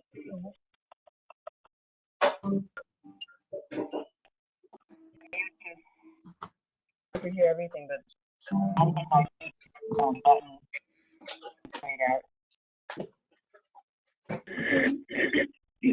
It's a little choppy, but totally workable. Yeah, it's okay. I'm recharging my headphones. I'll put them back on. Okay, sorry everyone. That's okay. This stuff happens. We're learning to cope and deal with this. So, who are we missing here? We're missing Catherine and Josh. No, I'm here. I just put my camera off so I could sneak under Sheikah's. And make faces at us and stuff? Okay. Josh? There he is. Hi, Josh. We're back.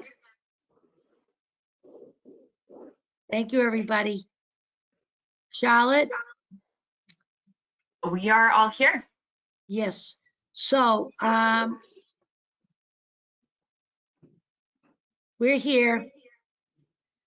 Do we want to look at the shadow study? Is Mike there? I am here, Madam Chair.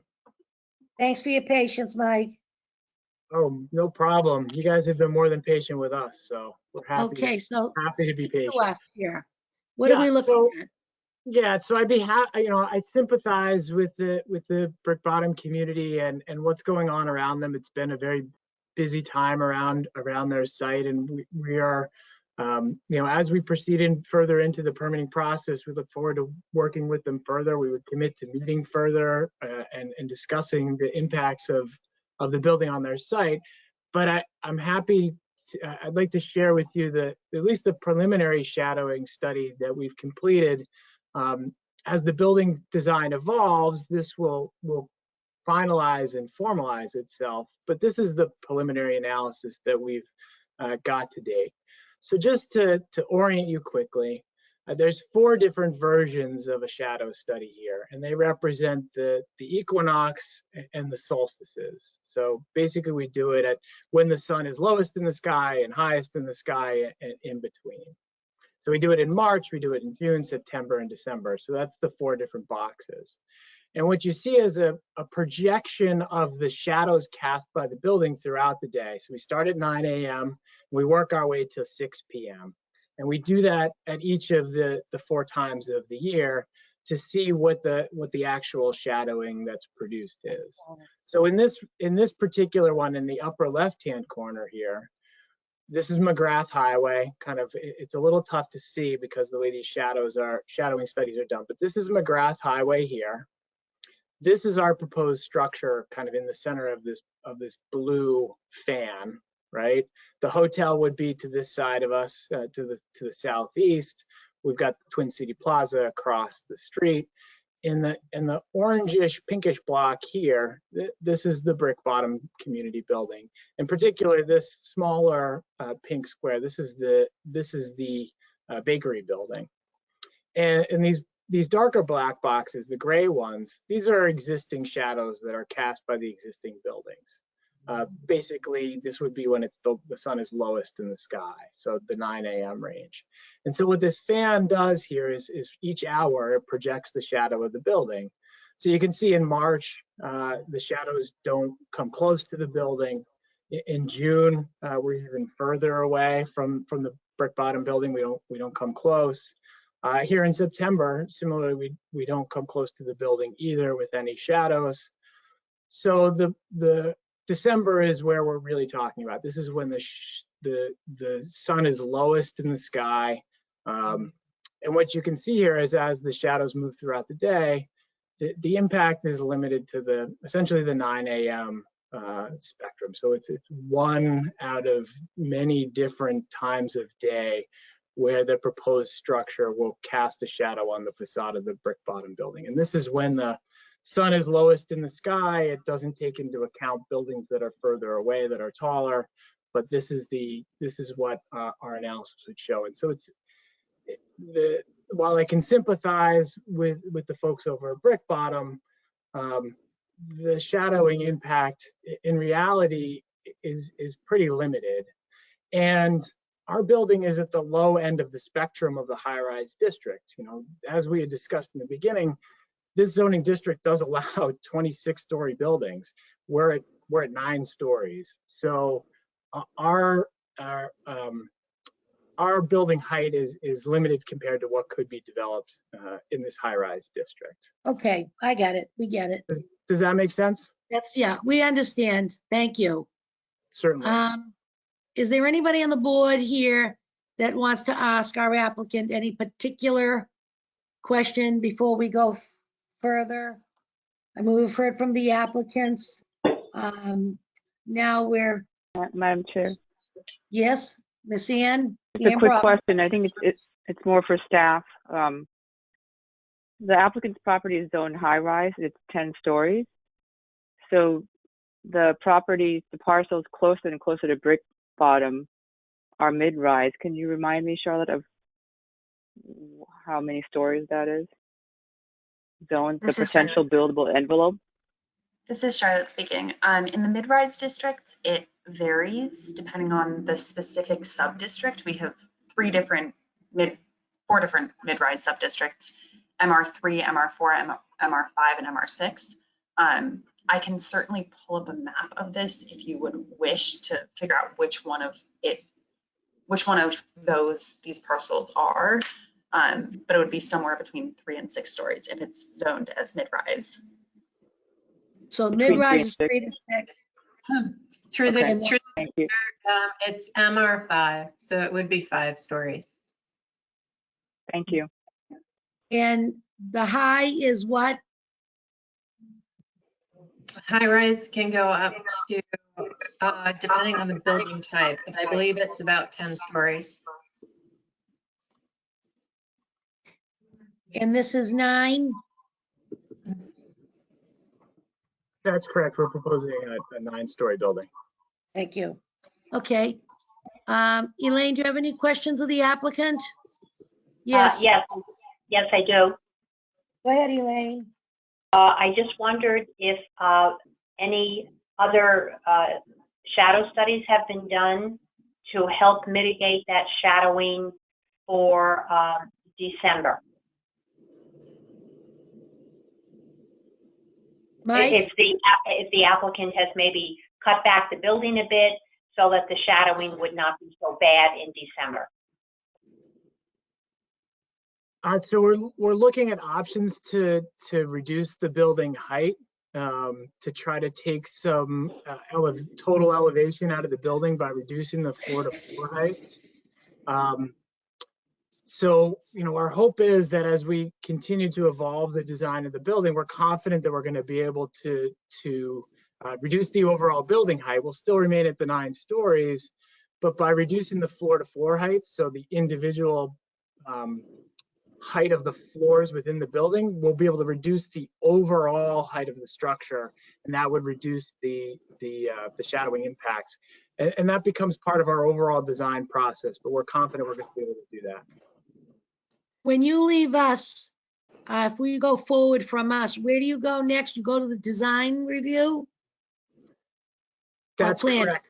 We start our planning board process, and that involves, there's a couple other steps. We have an additional neighborhood meeting we need to complete. We have Urban Design Commission we need to meet with, and then the planning board itself. Good. See, this is under the new guidelines that you're coming to us so soon. And I think that's what's hard for a lot of people to understand, that what's in front of us and then how much more you guys have to go forward. But if at the end of the day on a variance, we were going to say, no, we didn't want to waste time and money of anyone, including the neighbors, that they invest in people to help them get a good project. So this is the beginning of a long haul. You're going to have more neighborhood meetings. Charlotte, did Mr. Scott weigh in tonight? I do not. I'm double checking, but I did not see Councillor Scott in the attendee list. Okay. Nor any of the other aldermen or councillors or councillor at large? Nor any of the other councillors. Okay.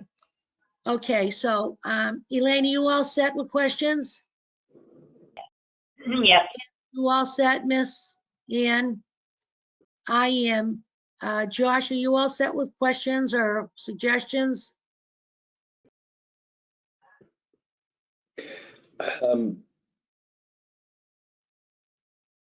I think so, Madam Chair. I mean, I guess, you know,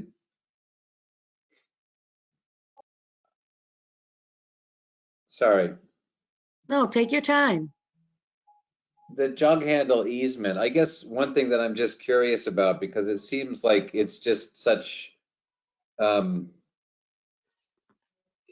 it's compromises the lot so much, and I don't know when those easements were created and what purpose they still serve. And Mike, you went through them a little bit at the very beginning, but I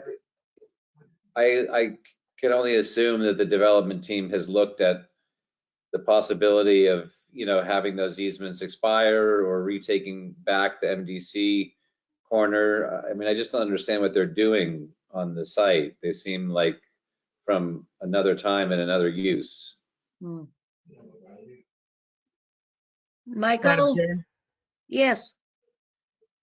Yes, I mean, they're historic, right? So the jug handle itself isn't an easement. That was an actual taking. Yeah. So that property is currently owned by the state of Massachusetts. And so, you know, you can imagine a public disposition process for, you know, getting rid of that and transmitting it back to the original owner of their site. But other people have an interest in that. Our neighbors at 51 and 35 McGrath are interested in that existing. That's how they get to the roadway network. So they have, you know, they have rights to that land and they utilize it. And our development doesn't preclude or their ability to get to the highway or even a future light to be installed at the jug handle. That's kind of the plan. So I don't think the jug handle's going anywhere. And the other easements, the MBTA easement, you know, the MBTA is notoriously difficult to deal with. You can imagine what that process is like. And our neighbors at 51 McGrath who have the historic easement, and these were all put into place long before the zoning was present, you know, they want to maintain access to the Rufo Road intersection because that's where the light is. In the future, things may change, but right now, these are the conditions that are on the ground that we're dealing with, and the future may adjust, but right now we've got a plan to move forward based on the current conditions. Mike, is there a graphic from your deck that you could share and just walk through that again? I might be the only one, but I'm still having a hard time understanding what those easements accomplish for the neighboring parcels. Of course. So this is probably the best graphic that we have, Member Safdie. So the jug handle here, right? Okay. This one's complicated to understand, but what's not really visualized here is this is the beginning of the bridge abutment for the McGrath Bridge, right? So once this sidewalk here and the roadway starts to elevate from the surrounding sites, and this is a big bridge abutment. If you've ever driven down here, the difference between the grade here and the top here is, I don't know, 15, 20 feet. It gets to be fairly high. So, you know, this is how 35 McGrath and 51 McGrath get to the highway. And they're going to need, you know, they're going to need this going forward to get to the highway to take a right-hand turn, essentially. If a light is installed here as being contemplated, then that would be helpful. You know, DOT can take time. How long that's going to take, I don't know. But, you know, right now there is no light and it's essentially a right-hand turn out of here. And that's really why this easement exists. This red area here is an easement for 51 McGrath Highway. So this is a storage facility. So any truck or vehicle trying to get back to McGrath Highway and take a left-hand turn, they traverse the front of our site and get to the controlled traffic signal here at Rufo Road to take a left-hand turn. I'm sorry, yeah, onto McGrath Highway to take a left-hand turn. So the possibility of that additional light, if I'm understanding right, would sort of obviate the need for that second access easement, right? Because the second access easement is really just to get to a signal intersection so that a semi can actually make a left-hand turn. Because they're never going to do it without a light. Right. They need the signal. They need the controlled intersection to do so. Okay, thanks. That's helpful. Thank you, The Josh. MBTA, do you want the MBTA across the back? No, that one, I mean, that one's easy. I get that one. It was more the ones at the front of the parcel that I Right. still wasn't quite understanding. So, Yeah.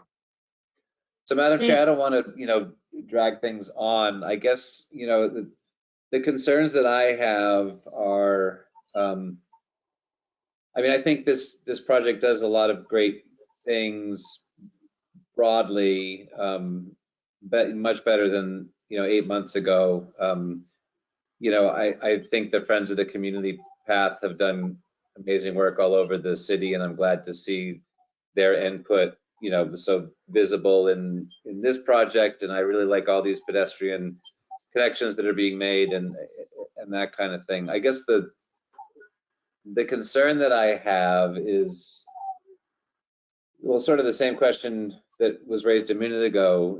Why does it seem like after 8 months there are still parties who don't feel like they've been part of the conversation? And I'm talking about Brick Bottom, and I'm talking about the very first public comment we had from, I think it was the ownership entity at 35. And then the question of, is this complicated enough an area that it really deserves a master plan from the city? And would we be shooting ourselves in the foot from a civic standpoint by sort of, moving forward with this really compromised site and moving forward with this area on a parcel by parcel basis instead of applying a master plan approach to it that might make things better for everybody, including these applicants, although it would delay their timeline. So I mean, that's the only concern that I have. If I didn't feel like there was any hope of that, I understand the request for the hardship variances, and I think if you accept all the preconditions of the site as givens, I get it. I wonder whether I'm just not sure about whether there should be a more holistic approach to the whole area down here. Thank you. Is somebody here from staff that'd like to speak to us about that before I go to Catherine? Hello, Sarah.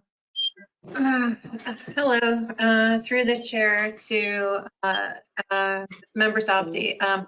There has been we have convened meetings we've not been able to, with the city, have not been able to contact anybody at 51 McGrath, but we have convened meetings between 35, 15, and 1 on multiple occasions to try to get to a consolidated approach.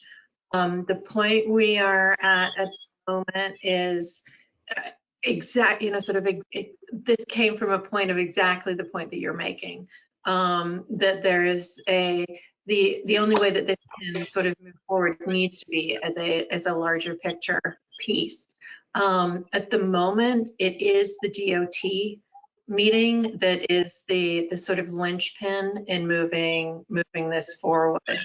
And so the idea that the timing of an intersection at the jug handle would affect things, but we're moving pretty well along with DOT. I don't know if you saw the piece in the, I think it was in the Globe this morning about the repaving project. That's going to start. That's basically starts at 3rd Street in Cambridge and repaves McGrath and actually restripes to get dedicated bike facilities and narrow lanes all the way through McGrath, up the Squire Bridge, all the way to Broadway in Somerville. And that project is scheduled to start this summer. So DOT is basically well aware of what is going on these project sites and are motivated to make sure that anything that they do as part of that pending project is not superseded or contravened by anything that might be happening at the Roof Road intersection and the potential jug handle intersection. So they are focused and they are thinking quite aggressively about it. And we in Cambridge are, the cities are making themselves a little bit of nudges into making sure that the big picture does move forward in a more timely manner. So we're doing the best we can. We don't have any schemes from the two sites yet, any sort of any real proposals. So, but we are obviously, the access to those sites is critical, and we are considering that. Josh? Does that clarify anything to you? I mean, yeah, yeah. Thank you, Sarah. I mean, it's helpful to know. I spent many years driving a 50cc scooter down the McGrath on my way into North Station for work, so I would have enjoyed a bike lane then. Yeah, really. I remember when you used to do that stuff, Josh. Bikes and all, snow and rain. Yeah, I mean, I guess the only other question is, even if, I mean, now that I understand better, it seems hard to imagine any scenario in which the jug handle goes away, unless you found some sort of basically an access road serving all the sites on the back side adjacent to the MBTA right away or something like that, right? But so that doesn't seem very likely, and so eliminating the access easement that runs across the whole front of the site, but still having the jug handle, doesn't seem like it does much for this building. You know what I mean? I mean, I feel like they would probably still need all four of the variances, even if they were actually able to, scoot out a little bit more on the Boston, to the Boston end of the site. So, sorry, Madam Chair, I don't want to prolong the meeting. I think, No. I mean, this helps me feel. This is important. Yeah, no, I mean, it helps me feel better about the possibility of granting the variances, because I can see better now how a bigger picture solution might not be so obvious or so easy to arrive at. Right. Thank you.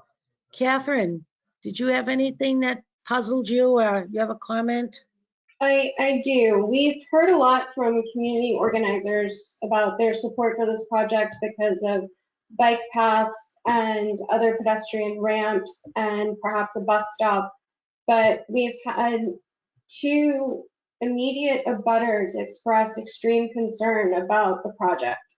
And that gives me some pause, because I feel like there are very legitimate concerns about access and sunlight, and we did see that preliminary shadow study. And so I guess my first question is, has that shadow study been shared with the residents at Brick Bottom? Mike? Yes, Madam Chair. So through you, Madam Chair, to address the first concern about the immediate abutters. So we've been in conversations with 35 McGrath for, since September or October of last year, about potential access solutions. The issue tends to be that the people around us view our site as their access way to the roadway, right? We're the middle of everything. And so when an access solution is required, we are looked at to say, well, why don't you provide access? And it's really not a fair position to be put into. We're getting pressure from the one side to create a shared access driveway with the hotel, and access from the other side to provide access to the jug handle over our site.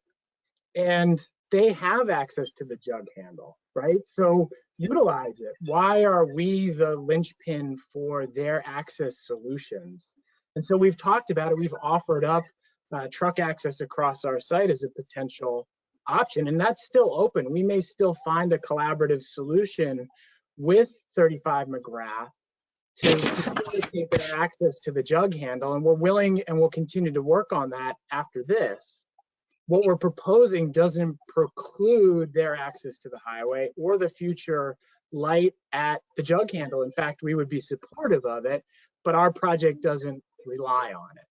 So there's still a process to unfold there, and we can continue to work. We've worked really well with the hotel and with the Friends of the Community Path to come to a collaborative agreement where the sides came together.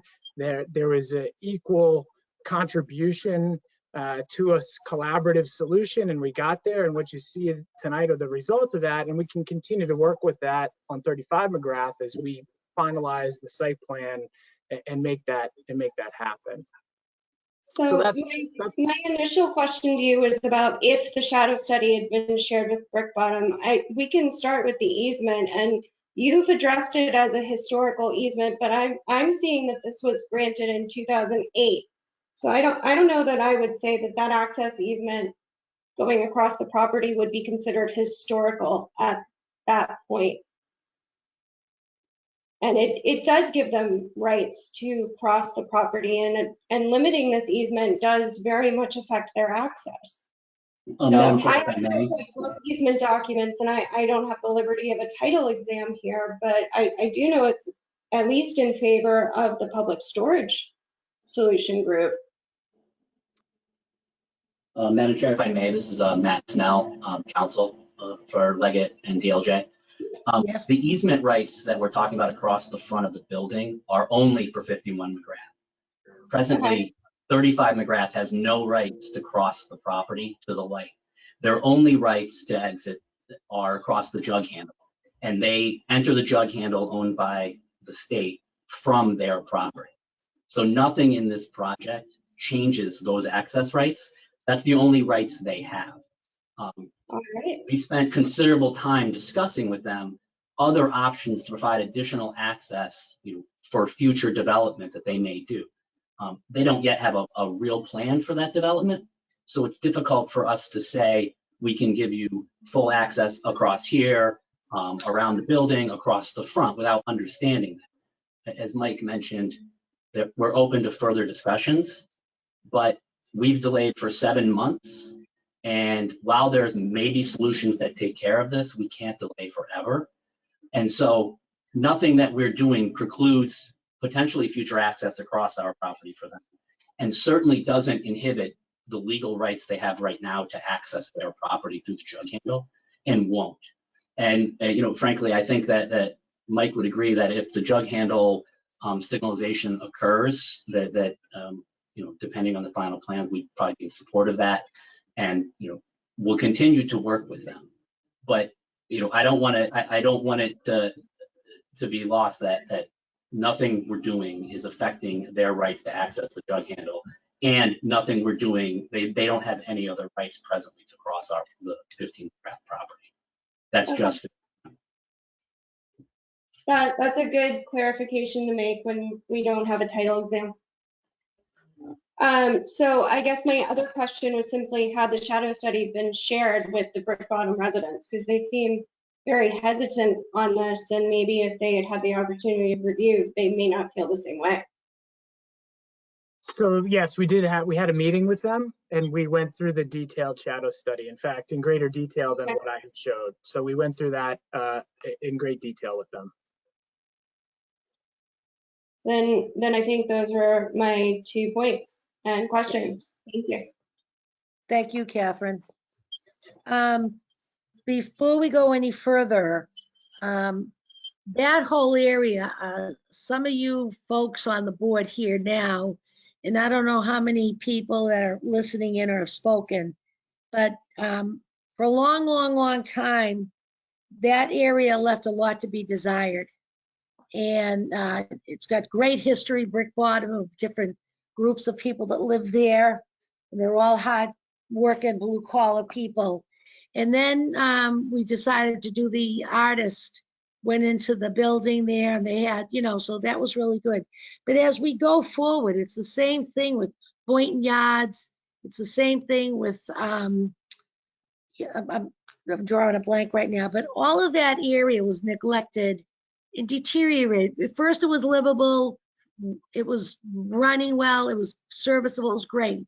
Then it started deteriorating, people started moving away and developing out parts of the city or what have you, or even them moving out of the city and going out to the suburbs for their trucking companies and stuff like storage and stuff like that. So I've got a few of these buildings now been shaping up. They've done them over. You've got down in that whole area as well, the auto dealership, the smart cars, got rid of the incinerator. A lot of stuff is happening there. And to me, I think we have to keep moving forward and start developing it and improving it. And I think what's in front of us tonight, I think is reasonable. I think they're really squished in there. And when you deal with the state and you deal with the T, that's it. You're dead meat.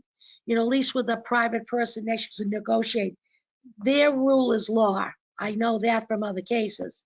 So what encourages me is that this here new process to me is reverse.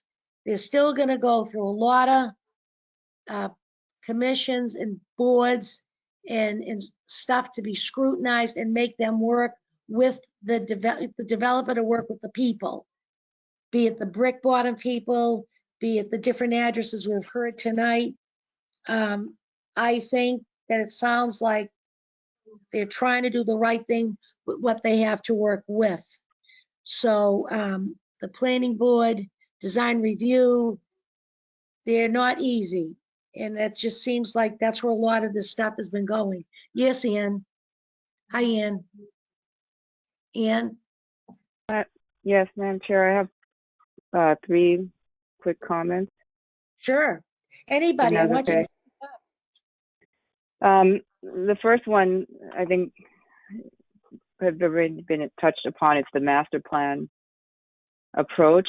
You know, the reason I asked about the height of the parcels closer to brick bottom is I do, you know, feel sympathy for the brick bottom residents who are very active, you know, in the community, because they have to be vigilant about what's going on around them. And there ought to be an understanding of, you know, the maximum height around them. And it's not just piecemeal, parcel by parcel, right? It should be a shadow plan of the entire area, possible by right buildable envelope. And then do we then adjust that master plan overall, you know, to allow for, you know, to not allow for negative impact on brick bottom. So they should not have to be this vigilant and for every project, you know, have to come in and do this. So I think, you know, again, I understand what Director Lewis said, but it really ought to be seen holistically for this whole area. Second, I think you also try to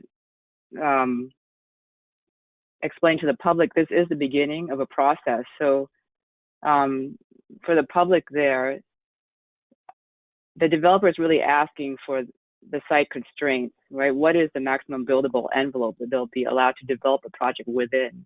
Even within that, there's still maximum input. You know, for example, allowable input by the process. For example, the curve and the slanted frontage, you know, of course, you know, it can be done, but I think it would be silly to force them to offset that curve and slant and make that their building facade, right? So to me, that's not that is unusual circumstances of the parcel. That's a good example of how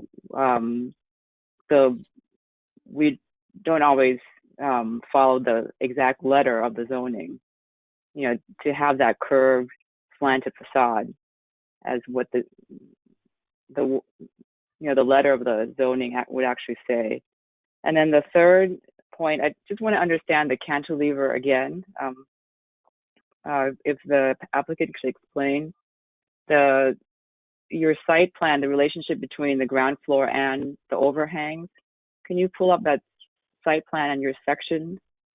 Just architectural, I'm just trying to understand the relationship between plan and section again to make sure I understand that. Sure, Madam Chair, do you mind if I present again here?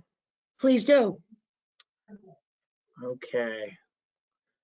So So your section, can I just ask my question? So your section, almost, you talked about the cantilever, right, and not building straight up and hanging, but on the right, where it says vehicular circulation, I understand there's that retaining wall, but are your columns coming down, or is that all cantilever? So there are columns coming down. Okay, so you had to kind of make a carport that's as close to the retaining wall as possible. That's correct. Okay. It just seemed, it's just surprising that it doesn't read that way in section, as you know. It does read cantilever because the retaining wall is so close and you have columns down. Okay. But by definition, your observation is right on. That's the condition on the left side of the building and the rear essentially creates an enclosed vehicular circulation, but the building is projecting beyond the first floor facade. We're going to try to close that up so it doesn't, we have to create ventilation, but it's not to create this open area that's really open and accessible to the visual impact of it. That's not the intent. So you do have to deal with ventilation because it's not really open. But that's by correct. by the letter of zoning, you still have to ask for that. Yeah, and there's some zoning language modification happening. It's working through the process that would address this, but it's still in process. Okay. And then on the left, it is a true cantilever, but it's, 14 feet. It's not next to the lobby, right? If you can put your pointer there. So this is the amenity space in here. The kind of cantilever is actually a pretty small area, right, in this zone. Okay. But still, by definition, you are going beyond your ground floor footprint. Yeah, exactly. The upper levels project beyond the facade of the lower levels, so it is a projection. Okay. Thank you. That's it. Thank you, Ann. Anybody else have comments or want to ask staff anything?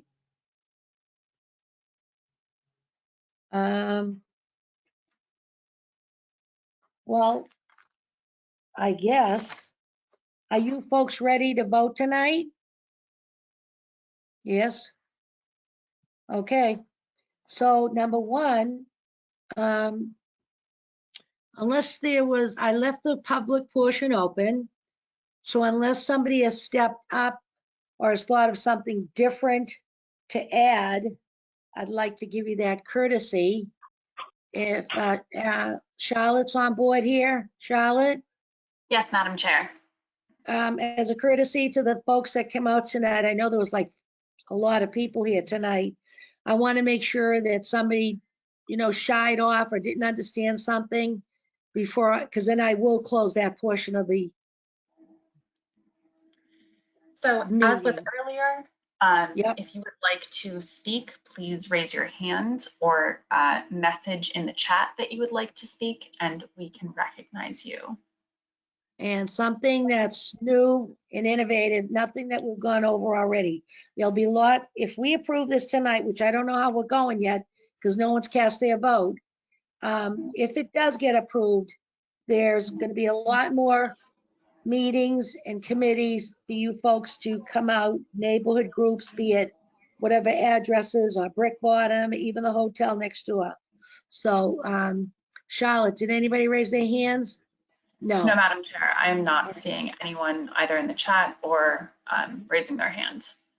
Okay, so number one, I'm going to close the public portion of this meeting of 15 McGrath Highway.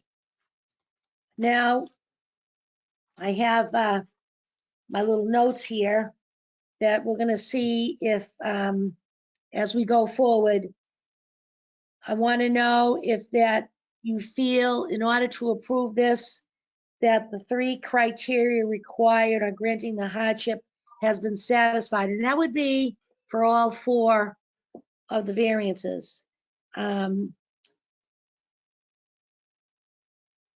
You've already made some statements. I want to know if you want to apply in this here section. They say if, you know, we want to go with the staff recommendation, but there was really, I don't think we really had one on this case. Is that true, Charlotte? The proposals here? I will defer to Sarah Lewis on this case. I have not been working at all really on this case, but Okay. it is. Hi, Sarah. Hello. I just want to see if everybody can give me a thumbs up so Sarah can get the feel. Are we happy with the report? Are you happy with what's been presented with you tonight? And are you willing to go forward and you feel the criteria has been answered? Is that the way to put it, Sarah? I think so. I think we do need to take a roll call vote on each variance independently, but I believe we do have enough information. Okay. All right. So if we're ready to go forward, could we ask the clerk to step up and make a motion? And I guess we're going to go with one by one. Josh, whether it's the yes or the no from the board. Yep. Okay, you have your notes in front of you. Okay, Josh I do. Safdie. So the first motion I'll make, Madam Chair, is to approve the hardship variance requesting relief from the primary front setback per Article 5.1.9A. So Sarah, sorry, just a digression.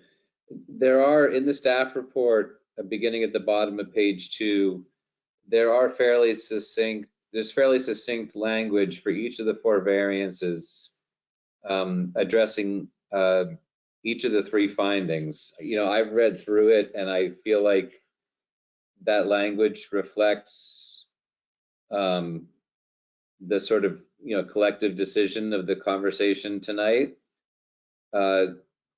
If everyone else is in agreement with that, can I just reference that language in my making of the motion? I believe so. And then any other additional comments as we've gone through we can incorporate from the meeting notes this evening. Okay. We can add that decision as well. Great. And then also for all 4 variances, there are 2 proposed conditions. And I'm just realizing that we didn't discuss them as a board. And Madam Chair, before I finish making a motion, maybe we should just make sure that the board is okay with them, and then I'll include them in each of the 4 motions that I make, since they would apply to all 4 variances. Thank you. I'm looking here. Is So the everybody first seeing what? condition is the relief Yep. granted is a maximum and cannot exceed the dimensions detailed in Figure 2, dated September 23rd, 2020. And the second one is that upper stories may not project beyond any story below, with the exception of the relief granted at the ground and second story. Fine.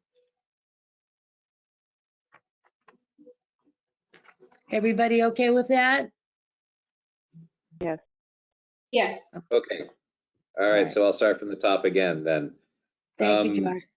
In the matter of case DRA 2020-0334, 15 McGrath Highway, I make a motion that we approve the hardship variance requested with regard to the relief from the primary front setback for Article 5.1.9.A. Finding that all 3 criteria for the granting of hardship have been met as summarized in the staff report dated September 25th, 2020. May I have a second? Second. Who said, I think, seconded, I think by Catherine? All in Yes. favor? All in favor of approving the variance for the front setback, Article 5.1.9A, say aye. Elaine Severino. Aye. Ann Brockelman. Aye. Josh Safdie. Aye. Catherine Garavaglia. Aye. And Susan Fontano, aye. Let the record show that on the setback article, relief from the primary front set is approved for unanimous 4-0, 4-0. And again, Catherine is voting in for Danielle Evans. Thank you. The next variance, Mr. Safdie. Madam Chair, I realize that in the first one, I didn't, after we discussed it, specifically reference the two Variant, yeah. the Conditions. two conditions. So let the record show that Mr. Safdie is modifying his motion and including the conditions. Could you read them once, please, into the record, Josh? So the conditions are: number one, the relief granted is a maximum and cannot exceed the dimensions detailed in Figure 2, dated September 23rd, 2020. And number two, upper stories may not project beyond any story below, with the exception of the relief granted if the ground and second story. Thank you for that addition and amendment. Okay, number two. So I make a second motion, Madam Chair, in regard to DRA 2020-0334, 15 McGrath Highway, that we approve the requested hardship variance, requesting relief from driveway in a frontage area for Article 15.1.17.C2, incorporating the language explaining our findings relative to the three conditions necessary for the granting of a hardship variance, and again incorporating those two proposed conditions. Thank you. May I have a second? Second. Elaine Severino seconds. All in favor, please say aye. Elaine Severino. Aye. Ann Brockelman. Aye. Catherine Garavaglia. Aye. Josh Safdie. Aye. And Susan Fontano, aye. Let the record show unanimous vote on the frontage article 15.1.17 C2. Next. My next motion in regard to DRA 2020-0334, 15 McGrath Highway, is to approve the requested hardship variance to allow for the upper story facades of a building to project over the facade of the ground story for Article 2.3.A4 and 2.4.4A. I move that we concur with the three findings included in the staff report of September 25th, 2020, and I move that we include the two conditions included in that same report. Thank you very much. Seconded by, who was that? Elaine. Elaine, thank you. Seconded by Elaine Severino. So in the hardship variance on 2.3.A4 and 2.4.4A, all in favor? As I call on you, please say aye. Elaine Severino. Aye. Ann Brockelman. Aye. Josh Safdie. Aye. And Catherine Garavaglia. Aye. And Susan Fontano. Aye. Unanimous again. Next item is the relief for the front lot line. Mr. Safdie? I'll see if I can go 4 for 4 with different ways of stating the motion. Very good. In the case of DRA 2020-0334, 15 McGrath Highway, I make a motion that we approve the hardship variance requested to allow a building facade to not be parallel with the front lot line per Article 2.4.4, point B, point 1, point A. I move that we that we make the 3 findings recommended in the staff report of September, I almost memorized it, September 25th, 2020, meeting the 3 conditions that are meeting the 3 findings required for a hardship variance. And I move that we incorporate the 2 proposed conditions in the same report. Thank you very much. Again to the board, seconded by Elaine Severino. All in favor of the facade not to be parallel with the front lot line, Article 2.4.4 BIA. Please say aye as you're called upon. Elaine Severino. Aye. Ann Brockelman. Aye. Josh Safdie. Aye. And Catherine Garavaglia. Aye. And Susan Fontano, aye. Let the record show again, it was unanimous. All 5 votes in the positive. Thank you very much, board. Thank you, Sarah. And good luck to the applicant. Mike, you still out there? I am, Madam Chair. Thank you very much to you and your fellow board members, and to Sarah and the planning department. We very much appreciate it. And the only thing I say is you walk away from us, very good luck, but please, please, please work with your neighbors. Yes, ma'am. Thank you so much. We'd appreciate it. Is there any other business here this evening on the agenda? I'm looking. I don't think there's any other business. There's nothing else on the agenda, Madam Chair. Thank you. Thank you, Mr. Clerk. You did a nice job tonight jumping in, helping us. And it was a little tricky tonight with all this wording. Is there anybody else who would like to say anything before we close the meeting? No. Thank you. Great. Well, may I have a motion? Motion to adjourn. Seconded by Elaine Severino. She's on now, that girl. We can hear you loud and clear. Seconded by Elaine. All in favor, please say aye as I go around. Elaine Severino. Aye. Ann Brockelman. Aye. Glad you could come tonight, Ann. Josh Safdie. Aye. Good job, John. And Catherine. Aye. And Susan Fontano, aye. Thanks, team. You were really great tonight. A lot of good questions. Thank you and good night. Thank you. Good night, everyone. Aye. Good night.